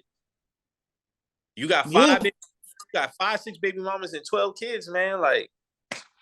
He done lost kids and all. God bless, but he done lost kids and all. So. You got to make the time, bro. You got to make sacrifices. Because your kids got to come first. It ain't always about the money. It's not all about the money, man. It's not all about the money. I think a lot of them feel like as long as you provided money, your kids are good, but that's not. It's about balance because yeah, you need bread to take care of them, but you got to structure it to where you getting that bread, but you still taking out that time or you making the time. So, you know, he got to figure it out. I mean, he did it, so he got to figure that shit out. Yeah. So, I mean. I look at it like, bruh, I know he going through hell Christmas Day, bruh. going through hell and like just try to get all the baby mamas on the same page. See, my dog Derrick Rose ain't going out like that. Oh, D Rose. My dog D Rose out hey, like man. that. Hey man, D Rose got he that's a good brother to me, man. See, that's why he one of my top 4 favorite players of all time. That's a good brother over there, man. I'm trolling a little bit, but no, shout out to D Rose because I mean that's how you supposed to handle shit, man. If y'all know, we talking about Derrick Rose had it to where he was able to get his baby mother and his fiance to like do the matching pajama PJ party, for the kids on Christmas night, so they can open up, the gifts and shit like that. And I think a lot of men out here would long for some shit like that. You even on a regular level, like get their baby mama and their current wife or girlfriend or fiance on the same page to do some shit like that for the kids. So I just felt like that's something that can essentially. That's dope. That's dope. That mean more to the kids than anything. Yeah, that's what I'm saying. Like, because and also Derrick Rose in this situation like Nick Cannon, he got to get up at 6 a.m. Go to this one house and hop over here about 7:30. Hop over at the number one about 10. Hop over another one about 1 o'clock. He got everybody under one household. You see what I'm saying? So, hey man, I'm with that. Mo, you can ever see yourself doing something like that? I mean, I've done something like that before, not like on some have my baby mama and girlfriend like together, but I've been in situations where you just gotta be mature about it. But I don't know, bro. Like I don't see myself. You think if you was to present like a matching pajamas party to your baby mother and your girlfriend, they would be down for that? I don't know. I don't know. Oh, I thought side eye just now. I don't know, bro. I don't know, bro.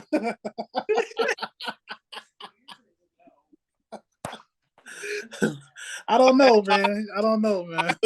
Room, bro. I was just asking, No, you good, bro. I don't know. I try to like that. No, you good, bro. I really don't know. I don't know. Yeah, because with Derrick's situation, him and his fiance got 2 kids, and then of course his baby mama, he got a kid with them. I know you don't have a kid with your current girlfriend, but if that was ever to be like a thing, y'all got kids together, and of course you got one with your baby mother. You want all the kids under there, so of course they would want to be there because they kid there. If you was to just throw that option out there, you think they would be down for that shit? I mean, if it was on some, if it all it all comes down to how your relationship is with each one of those, and all of this is a conversation separately, and then maybe together with all 3 parties. So as long as niggas is mature, then it shouldn't be no problem because it's all about the kids. But me asking me that personally, I just don't know at this point. I don't know. I'm not saying anything bad. I just don't know how that would go.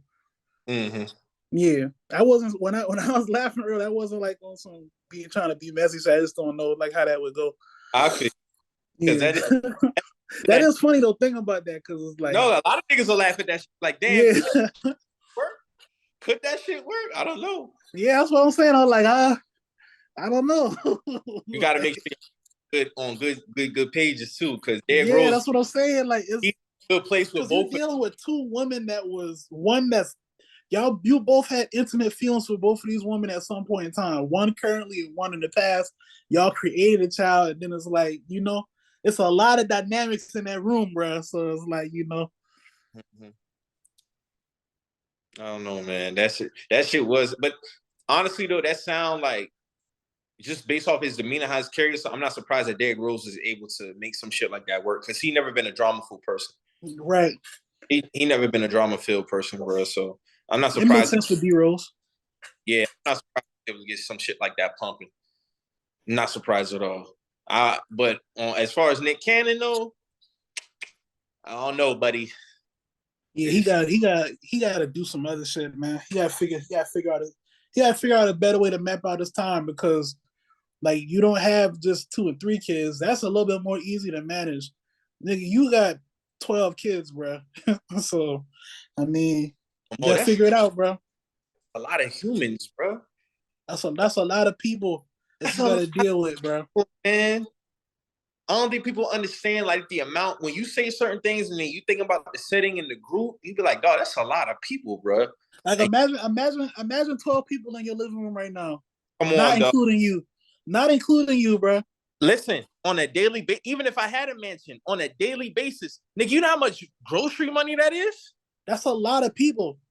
That's a You know lot of people. paper towel that is? Hey, you know, I'm gonna get off topic real quick, but it was a tweet this nigga was getting killed for. He was like, this nigga was like body counts matter because imagine your girl tell you she got 20 bodies and you go in a gas station and there's 20 niggas walking there, you gonna feel uncomfortable. Wow. Niggas, man. They was killing that nigga, dog. That nigga was like, that's why body counts matter. Imagine your girl tell you she got 20 bodies and you go in a gas station and 20 niggas walk in there. Niggas is wild, man. That's wild. He had to see that pack coming, though. He had to see Yeah, of course. That shit had like 3,000 quotes, bro. It Shit, was going crazy. somebody almost got packed the other day, but dog deleted the tweet. He was like, once I found out she been on vacation with a dude, it's clipped as far as anything being more than casual. Like y'all niggas doing a little bit way too much. That's crazy. Way like damn, bro, she couldn't have been on a vacation with a nigga before. Are you serious? That's crazy. And that's that's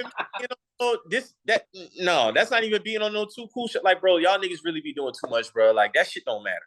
That right there don't. Once you've been on vacation with a nigga, it's clipped. It's clipped. What if she done that nigga for like 3-4 years, bro? They going on a vacation, bro. Like, they taking a trip, bro. And that probably could have been the only one. So now you going dub her off the one off. I don't have relationships where going on a trip was how we really got going. Like that was before niggas was weird on the trip shit though. But yeah. You know why? Because you did a thorough process of knowing. Yeah. That was like one of the first big things we did together. Niggas talk about fucking dinner date. Let's book a trip. Yeah, that wasn't what it was. It was like a trip, like the first 8-9 months type shit. Like that was like one of the first things. Like that makes sense. That makes sense. Yeah. I'm like, nah, bro. Niggas is wilding, bro. That shit was wild. I'm like, all right, man. Y'all niggas trying to be a little bit too. How y'all like to say cleanse with the shit? Like, come on, no, bro. That 20 niggas in the gas station had me rolling. No, I ain't gonna lie. That shit is hilarious. I can't front, bro. That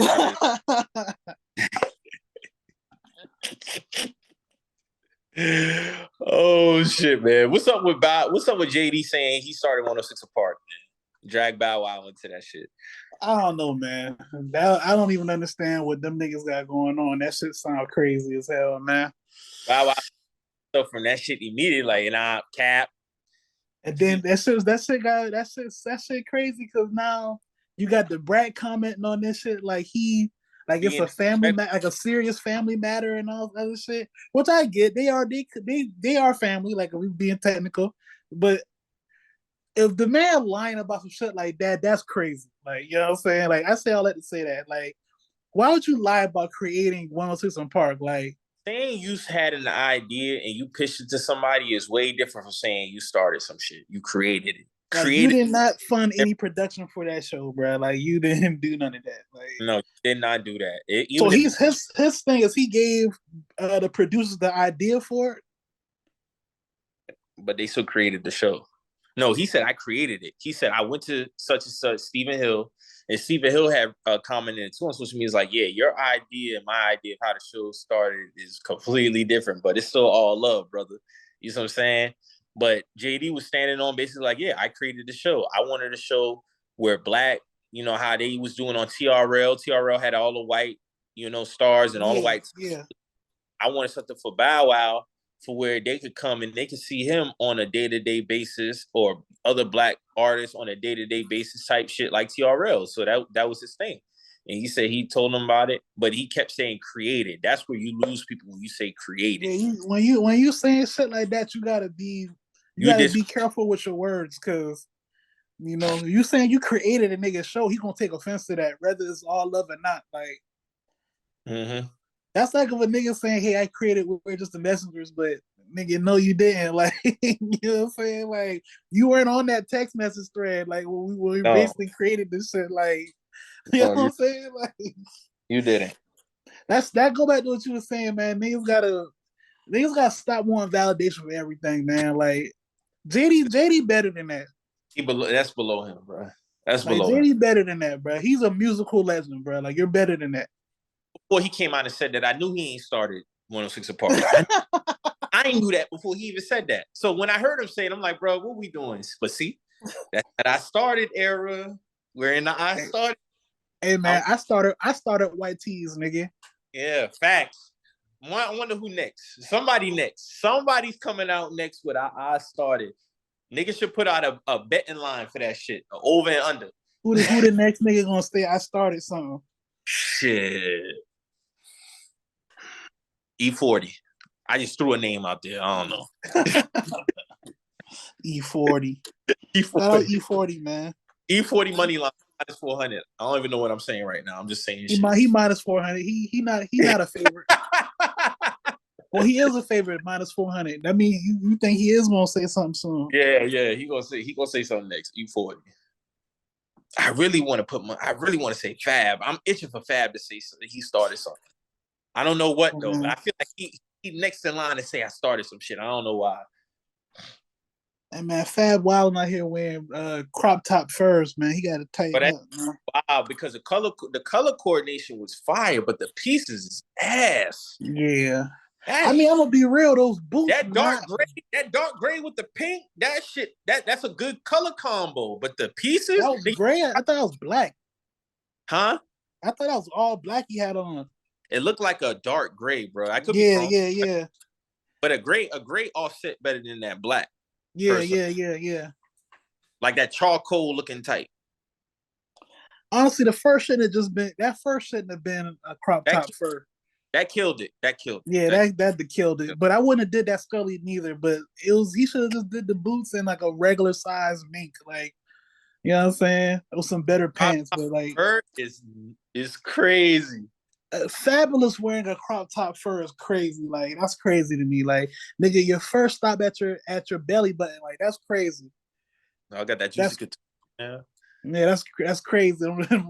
Marty say House of Darion.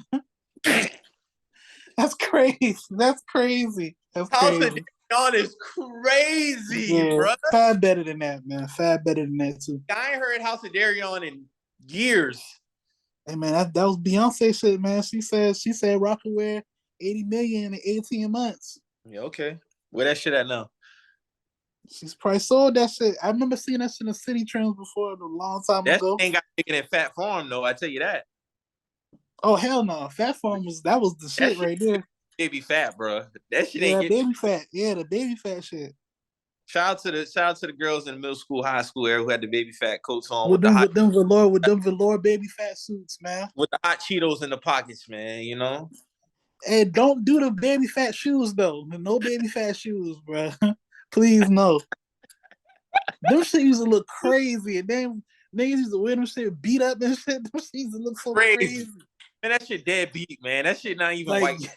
Like, girl, your baby fats are cooked. Like, stop it. This is a cook. Because niggas used to do the girls used to do the baby fats. I remember niggas used to have the Fat Farm sneakers. Yeah, certain shit wasn't getting no burn, bro. I'm sorry. Yeah, that's it, bro. Like a lot of sneakers that try to come out that try to get some burn, that shit ain't get no burn, bro. No. Yeah, I remember when the Game had a sneaker, Nas had a sneaker. Remember when Reebok had an NBA sneaker? It had the NBA logo on it. It looked like an Air Force One. Who talking about Jay-Z? No, Reebok. Oh yeah, the Reebok, the freestyles. It was an NBA logo on the sneaker. I'm just talking about because Al Iverson used to wear them shit when he was off court. Oh my god, them shit was ass. Al Iverson used to wear them shit because he couldn't wear Air Force Ones, so that he was wearing them shit. Oh, that's nasty as fuck. Yeah, that is. That's nasty. That was nasty. We come a long way when it comes to sneakers and niggas trying some new shit, man. Shout out to Stephon Marbury though, man. He tried to hold it down with the Stephen Barry shit, man. He tried to hold it down, man. But I ain't gonna lie, I ain't copping no Stephen Barry, bro. I ain't copping no Stephen Barry. That's cooked. And I'm sorry, nigga. You couldn't pull up with them shit. I did have some And1s at one time, though. I will say that. Yeah, I had some Thai cheese before. Yeah, and one definitely got my money like 03, 04. Sure. Now and one is in Walmart now. That's crazy. That's crazy, That's bro. like a Walmart brand now. Niggas ain't buying that shit. Yeah. Niggas ain't buying that shit. I went to the store the other day and just even like the whole setup for sneakers now is different. Like it's really not what it used to be. Like when you all the sneakers that you do want be in boutiques now. Like Yeah. that The one feeling gone. Like the feeling is gone. All the sneakers that you would have wanted don't even have proper in-store releases. It's online. online, and then that there's a new store across from the Lids Team Wear store. It's a sneaker store. It looked like a sneaker boutique. Swish. What's it called? Swish. Swish. Oh, okay, yeah, they in there now. Then you got the one in Tenga Outlet. You see what I'm saying? Cola Kick. So a lot of them boutiques, man, is coming up. But I mean, they charging up there too. You gonna pay. I mean, that's the thing. Niggas is paying, so that's where we at now, man. Y'all know my stance on it, on most of that shit, but niggas paying. Go ahead, throw it to June Tower, man. Hey man, I'm fucking with June Tao, man. I'm fucking with June Tao, man. Shout out, I'm team June Tao. You know what I'm saying? There's some good Crazy. people over there, man. Hey man, that shit. I remember when you first told me about that shit a few years ago, and we was comparing the materials, and I asked my boy, shout out my boy Rain out of Vancouver. He was saying the same thing, like, bro, you really can't tell the difference between like a lot of this shit. Anyways, just one is not authenticated officially, and one isn't. You can't tell the difference in materials because it's the same materials. Yeah, that's what he was saying. Like, bro, it's the same material, bro. Like one is just not authenticated, and one is not. Hey man, I know what I know, and people supposedly know what they know. So that's why I leave people alone. That man, more power to them, hitting on them raffles and shit. Man, that shit is dog. Them raffles is a no go for the dog. I'm sorry. Yeah, that's over with, man. I mean, honestly, I want a New Balance wave anyway. Like I really been copping a lot more New Balances lately. I mean, they've been coming out with some stylish shit, and of course, they always been comfortable. But like the Yeah, honestly, what it released for me is kind of added me now, bro. Like that shit is, eh. it ain't the same no more. I mean, that should just. But more, it's not even that. It's like not only have we had this shit probably once or twice over, I know that shit gonna come out again one day, and I done had it Yeah, already. it's gonna come So right back out. I'm I ain't a gonna lie though. I want them white cement threes, but it's like if okay, if I don't, small pot to you, dog. they'll be back out another 3-4 years. For sure. And it's like a lot of this shit just gonna keep rotating, keep rotating, keep rotating.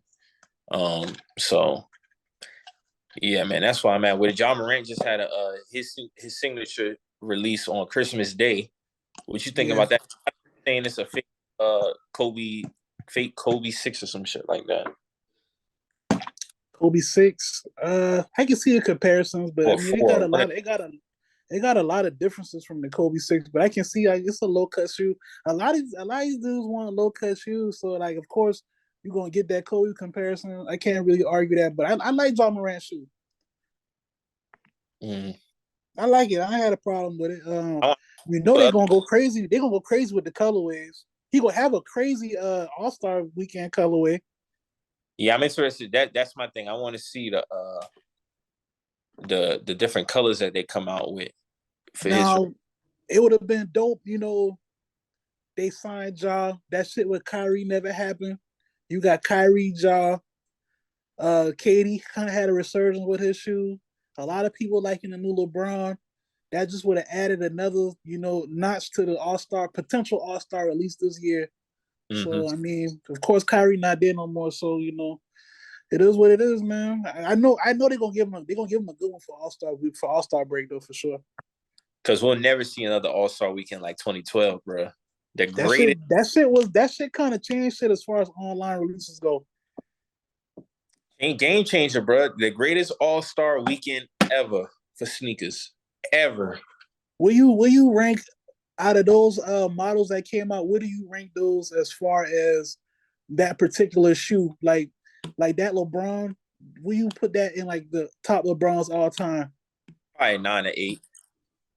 The Out of Galaxy, all the colorways, like out of every model, every colorway, that's a top 10. yeah, for sure. The Galaxy, I'd yeah, say that's like a top. That might you rest top 10. It's five. It's five that's smoking those.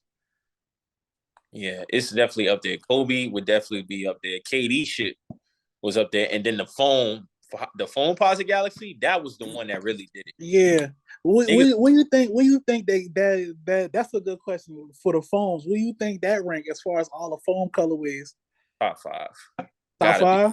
I off. couldn't argue that. I couldn't argue Off that. It's some fire phones though, but I couldn't argue that. Yeah, off the hype alone, that weekend just did so much changing for releases. Period. Like online. I remember seeing niggas was trying to trade used cars for a pair of those phones. The nigga was like, I got a 98 I got a 98 Accord Honda I traded for the phones. Niggas had to pull out the horses for them niggas, man. Yeah. They had to put They had to go horse back. patrol. The only shoe that I seen do that was in New York when the staple SB dunks came out. They had to call the horses for those. They brought the horse patrol for those. Cause Nick, it was like a riot out there. They had to call riot patrol and all for the staple dunks. Bro, this shit was crazy. That shit was madness, bro. That shit was mad. But yeah, that was crazy. Yeah, shout out y'all niggas holding it down on the sneaker tip, man. And not getting fucked over. And hey, if you always hitting on the sneakers app, salute to you. I ain't never hitting on that motherfucker. Yeah, man. So a lot of niggas hitting on it for real though, for sure. Just not me. I'm cool on that. So Ed Reed just became head coach of Bethune-Cookman, man. That's fire. Yeah, that's fire, man. I thought Ed Reed would have got a Miami job a few years ago. I thought that too, but I mean, this even better though. He's still in Florida. He at a black college. I mean, that's fire, bro. That's fire. Now, I already see what people saying about Ed Reed in comparison to Deion. All right, I'm gonna go ahead and address this right now. What they saying? No, it's like, oh, y'all gonna be mad if he leave and da, because Ed Reed ain't coming out and saying he doing it for HBCUs. Yeah. He honestly, because like I said with Deion, if he would have just been doing this for his personal coaching career, I have no beef with it, and I'm saying it now. It's the way he phrased it coming in. It appears to me that Ed Reed is using this to launch his personal coaching career. I ain't got no beef. I have no problem with that. He didn't have a press conference stating how he did this. He's trying to make a cultural shift for HBCUs. He's not doing. Now, if he says that later on down his coaching career, or if he wants to stay at Bethune-Cookman and try to build them up, he got to stand on that. And I still support him either way. But he's not coming in saying any of that. Yeah, he's niggas not. Forgetting that Deion was parading around saying, I'm doing this for culture show. I'm trying to change the culture around HBCUs. You went on I Am Athlete, and you and Shannon Tatum had a great debate about that, and you end up proving Shannon. You end up proving him right. You said Tatum. I mean, Crowder. Shannon. My bad. I'm sorry. No, I mean, you end up proving him right in the long run. Mm-hmm. I think like niggas gotta remember the context of how or why he's getting slandered. Like it's not like we just woke up and was like, nah, fuck Deion. We never did that. Like never, not one time, bro. So yeah, salute to Ed Reed with him on that. It was dope to see him get that done. Hopefully that that propels his coaching career. He has some success at Bethune-Cookman, and shout out to them for giving him an opportunity as well. You already know how I feel about Ed Reed, greatest safety of all time, my favorite player of all time. So yeah, man, that's good to see Ed Reed. And it's crazy, man. These niggas just was pick six and shit to the house, man. And these niggas is coaches now, bro. Like that shit crazy. That shit was crazy. Ed Reed got kids? I don't know if Ed Reed got kids. I don't know. But so he should have kids playing ball if he do. I know he probably gonna have them on the field if he do. Ed Reed is 44 years old, bro. Yeah. You believe I'm pretty sure he got a kid or two. I still can't believe he's already 44, bro. Like 08 seemed like yesterday. I still remember that pick six he took versus the Eagles to the crib, man. So yeah. Yeah, man, we gonna see. So, you think y'all boys gonna make the playoffs, man? What's it looking like for the Probably, people? probably not. I mean, they saying Y'all need they help? saying I don't see. It's easy to say Mac Jones been bad or we had quarterback issues, but our offensive play calling ain't been good. We ain't really put them boys in position to even, you know, take any chances. Like y'all want Mac Jones to throw the ball, then sometimes y'all don't want him to throw the ball. But I mean, bro, not gonna really learn anything unless you give him the keys. Like you gotta let him make the mistakes to grow. This is what separates niggas like Mac Jones and Justin Herbert. Herbert got the keys to that offense through and through. You know what I'm Mm-hmm. saying? Like, and I'm not saying he's the same talent as Justin Herbert. He could be in that same realm, but you got to give niggas a chance, bro. Mm-hmm. But if you're not giving them the chance, then ultimately you're not giving them, that opportunity to really show you what they can do. So, you know, do we make the playoffs? Probably not. I ain't tripping either way. I'm cool if we don't, or if we do. It don't matter to me at this point, because this season kind of just been, and we never like made a push to show that we are better or the best in our division, or we just been at a plateau. It was never like Mm-hmm. so it don't really matter to me, honestly. Do you see a situation where y'all bringing in a different quarterback next year, or you still want to roll with Mac? Um, if we bring a new quarterback, it's gonna be the same shit if y'all caught in the same place. Y'all, the offensive coordinator ain't really been that good this year. Like we ain't been that good on that side. So defense been keeping us in games for the most part, or doing what they can. But like it's a balance. We gotta help. Y'all gotta help each other out, and that ain't been happening. Mm. So it is what it is, man. If we do bring another quarterback in, who we even gonna bring? Like you know what I'm They saying? say Like Derek Carr might be on the trade market in the off season. yeah, I saw that, and I don't have a problem getting Derek Carr if we can get him for a good number, or we can get him like if a good deal come with that. But and I we don't gonna feel like sit Mac we gonna I don't. sit Mac Jones down for what now? If we Yeah, if, I if don't. y'all gonna have if y'all gonna have the same play calling, if you get Derek Carr, you're not gonna have the same results. You're not gonna have any better results. Yeah, I don't feel like Derek Carr is moving the needle, man. Yeah, he don't. If like I said, like if it's a situation like we of Mac Jones get hurt and he's still available or some shit like that, then I'm cool. But I'm not seeing Derek Carr taking us to Super Bowl because he would have been did that on his in his prior years. I feel you on that. I definitely feel you on that. As far as us, man, we win and we in. That's it. We win our last two games. We in the playoffs. Got the Who Bucks. y'all last two? We got at Tampa Bay, at New Orleans. And Mm. honestly, my confidence is like so up there, even with the injury to J.C. Horn. I'm really not worried about Tampa Bay, bro. And I see a lot of as soon as last week was over on Sunday, the odds for Tampa was 5.5 favorites, not a 3 point favorites. And I'm seeing the match predicted go from it was swinging on Tampa Bay side. Now we're 55% favorite doing. I'm like, no, I keep that same energy. Go ahead, keep that. Mm. Bro, how y'all move that line so fast though? You know what I'm saying? They must know something we don't. Oh man, I don't even think honestly, bro. If we clicking like how we supposed to, I don't think this game is close. Yeah, I honestly Tampa Bay has been really bad this year. they've been bad, bro. And it's like I look at the Cardinals game and I'm like, oh, like these niggas are not good. They're not good. And I really see a situation where we go into Tampa on Sunday and we put our foot in their ass, bro. I wouldn't argue that because Tampa Bay, like we say, they're not good at football this season. I don't know what the fuck going on with them as a team, but they've been bad on both sides of the ball. And like you say, that Cardinals, even the Cardinals game was like y'all wasn't even supposed to win this game. Like, so I'm gonna just be real. Y'all, I can see y'all beating them boys. Like, not even on no fluke shit, like an outright win. Like, We can straight up go in there, handle business, and go to New Orleans, handle business, and then host Dallas for the wild card weekend, man. And hopefully that happens because I will be in that motherfucker. you going? I will 100% be in there if we play.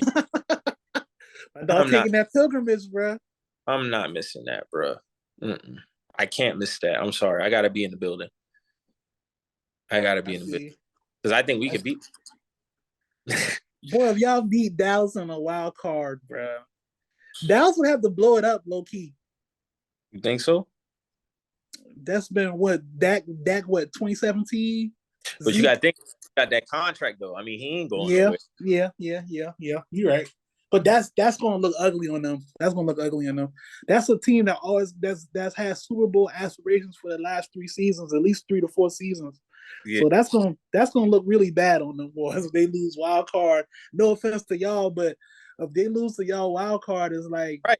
Because they're favored, they're projected to go further than us. That's fair. Yeah, that's what I'm saying. It's like they just, I don't know.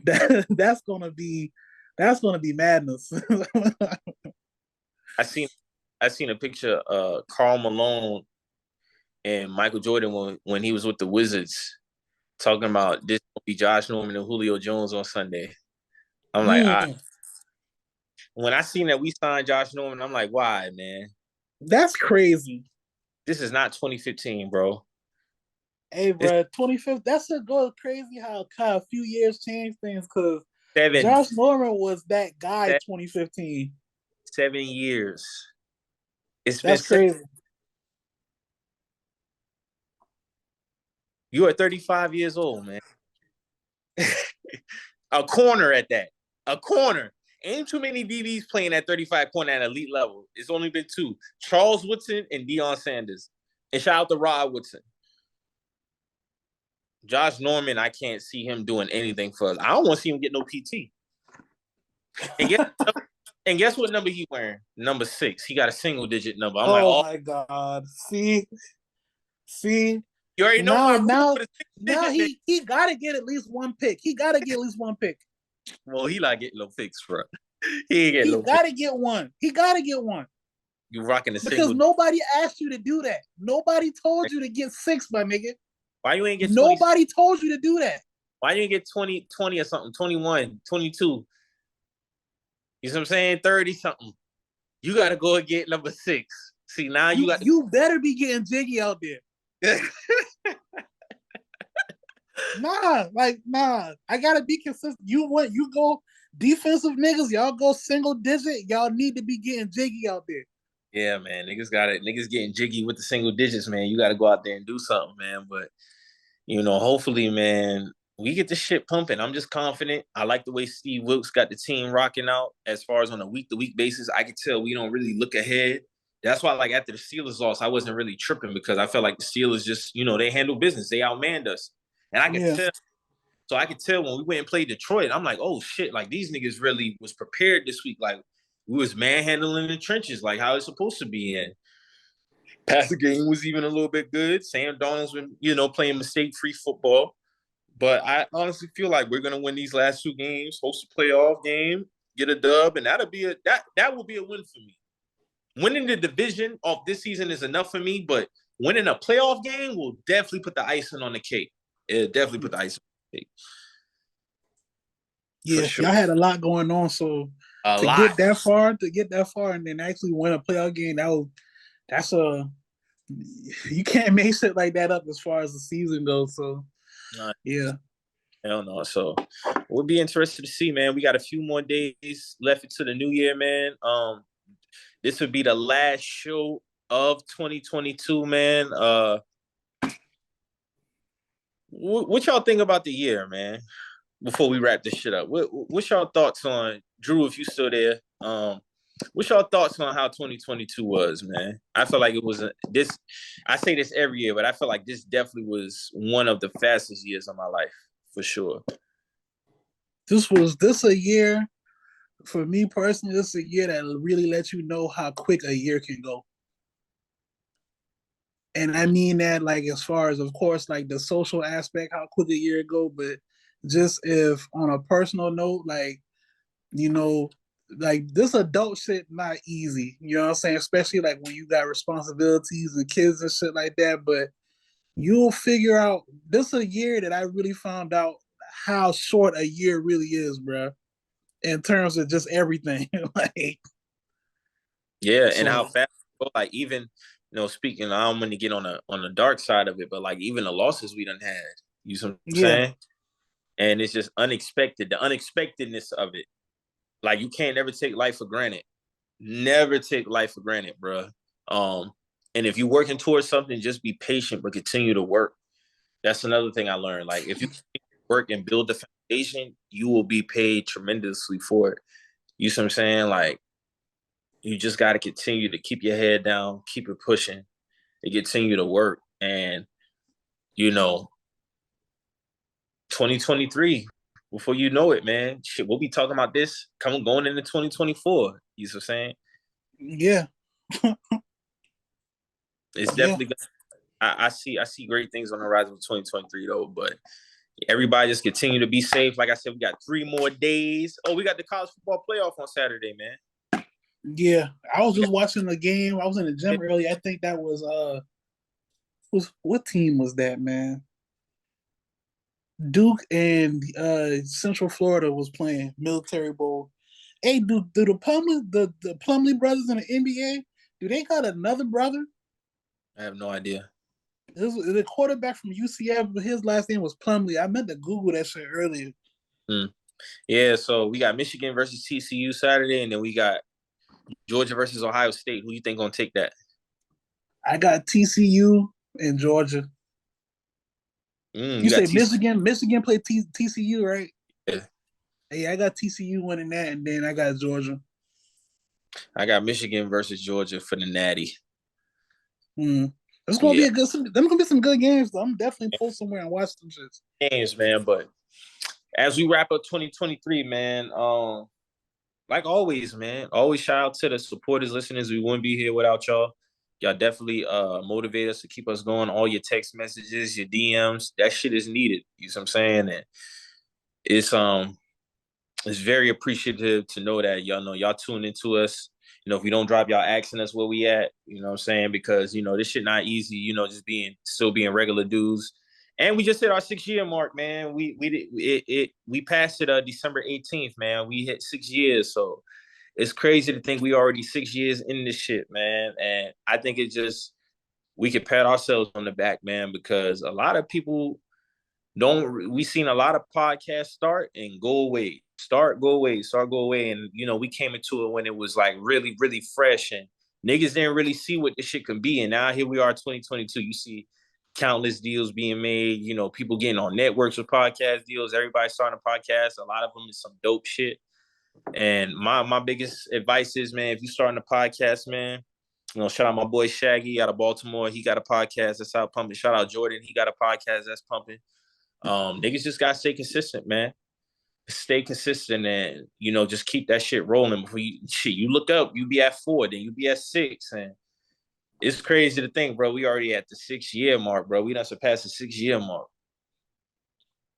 Yeah, yeah, that shit crazy. Like, I honestly, it's still, I don't really, it kind of be hit me that we really that far in, like, cause we don't really pay attention to that much. But yeah, man, 6 years, bro.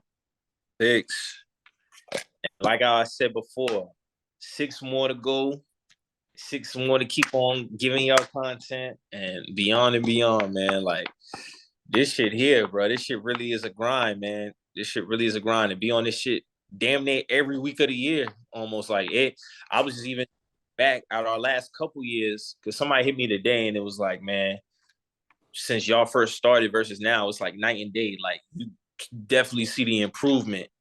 And I was even looking to where some weeks we missed it. Honestly, bro, like we really ain't missed it. I think the only week we really missed was the one last week. And then when we went to Jacksonville for random act shit, you know what I'm saying? Because we had doubled up for they shit, and then we came back and did our shit. But like, just as far as every Sunday shit, bro, we literally be in that motherfucker do work Sundays, bro. So, and I think a lot of people who we seen. You remember that tweet I sent you a few months back? Somebody asking like, "Yo, if you started a podcast, what happened to it if it didn't continue?" And we was just seeing all the reasons as to why that shit didn't continue. Yeah. And bro, it's questions like that interesting because it really be every response under the sun. Every. So that just tells you, man, it's brighter things on the horizon with the pod.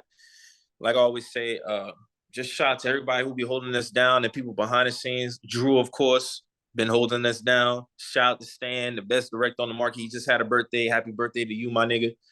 And everybody who just make this shit go, man. Just glad that niggas could be here for y'all, man. Just keep this shit pushing. That's how I know, like, this shit is gonna definitely hit some new heights one day, for sure.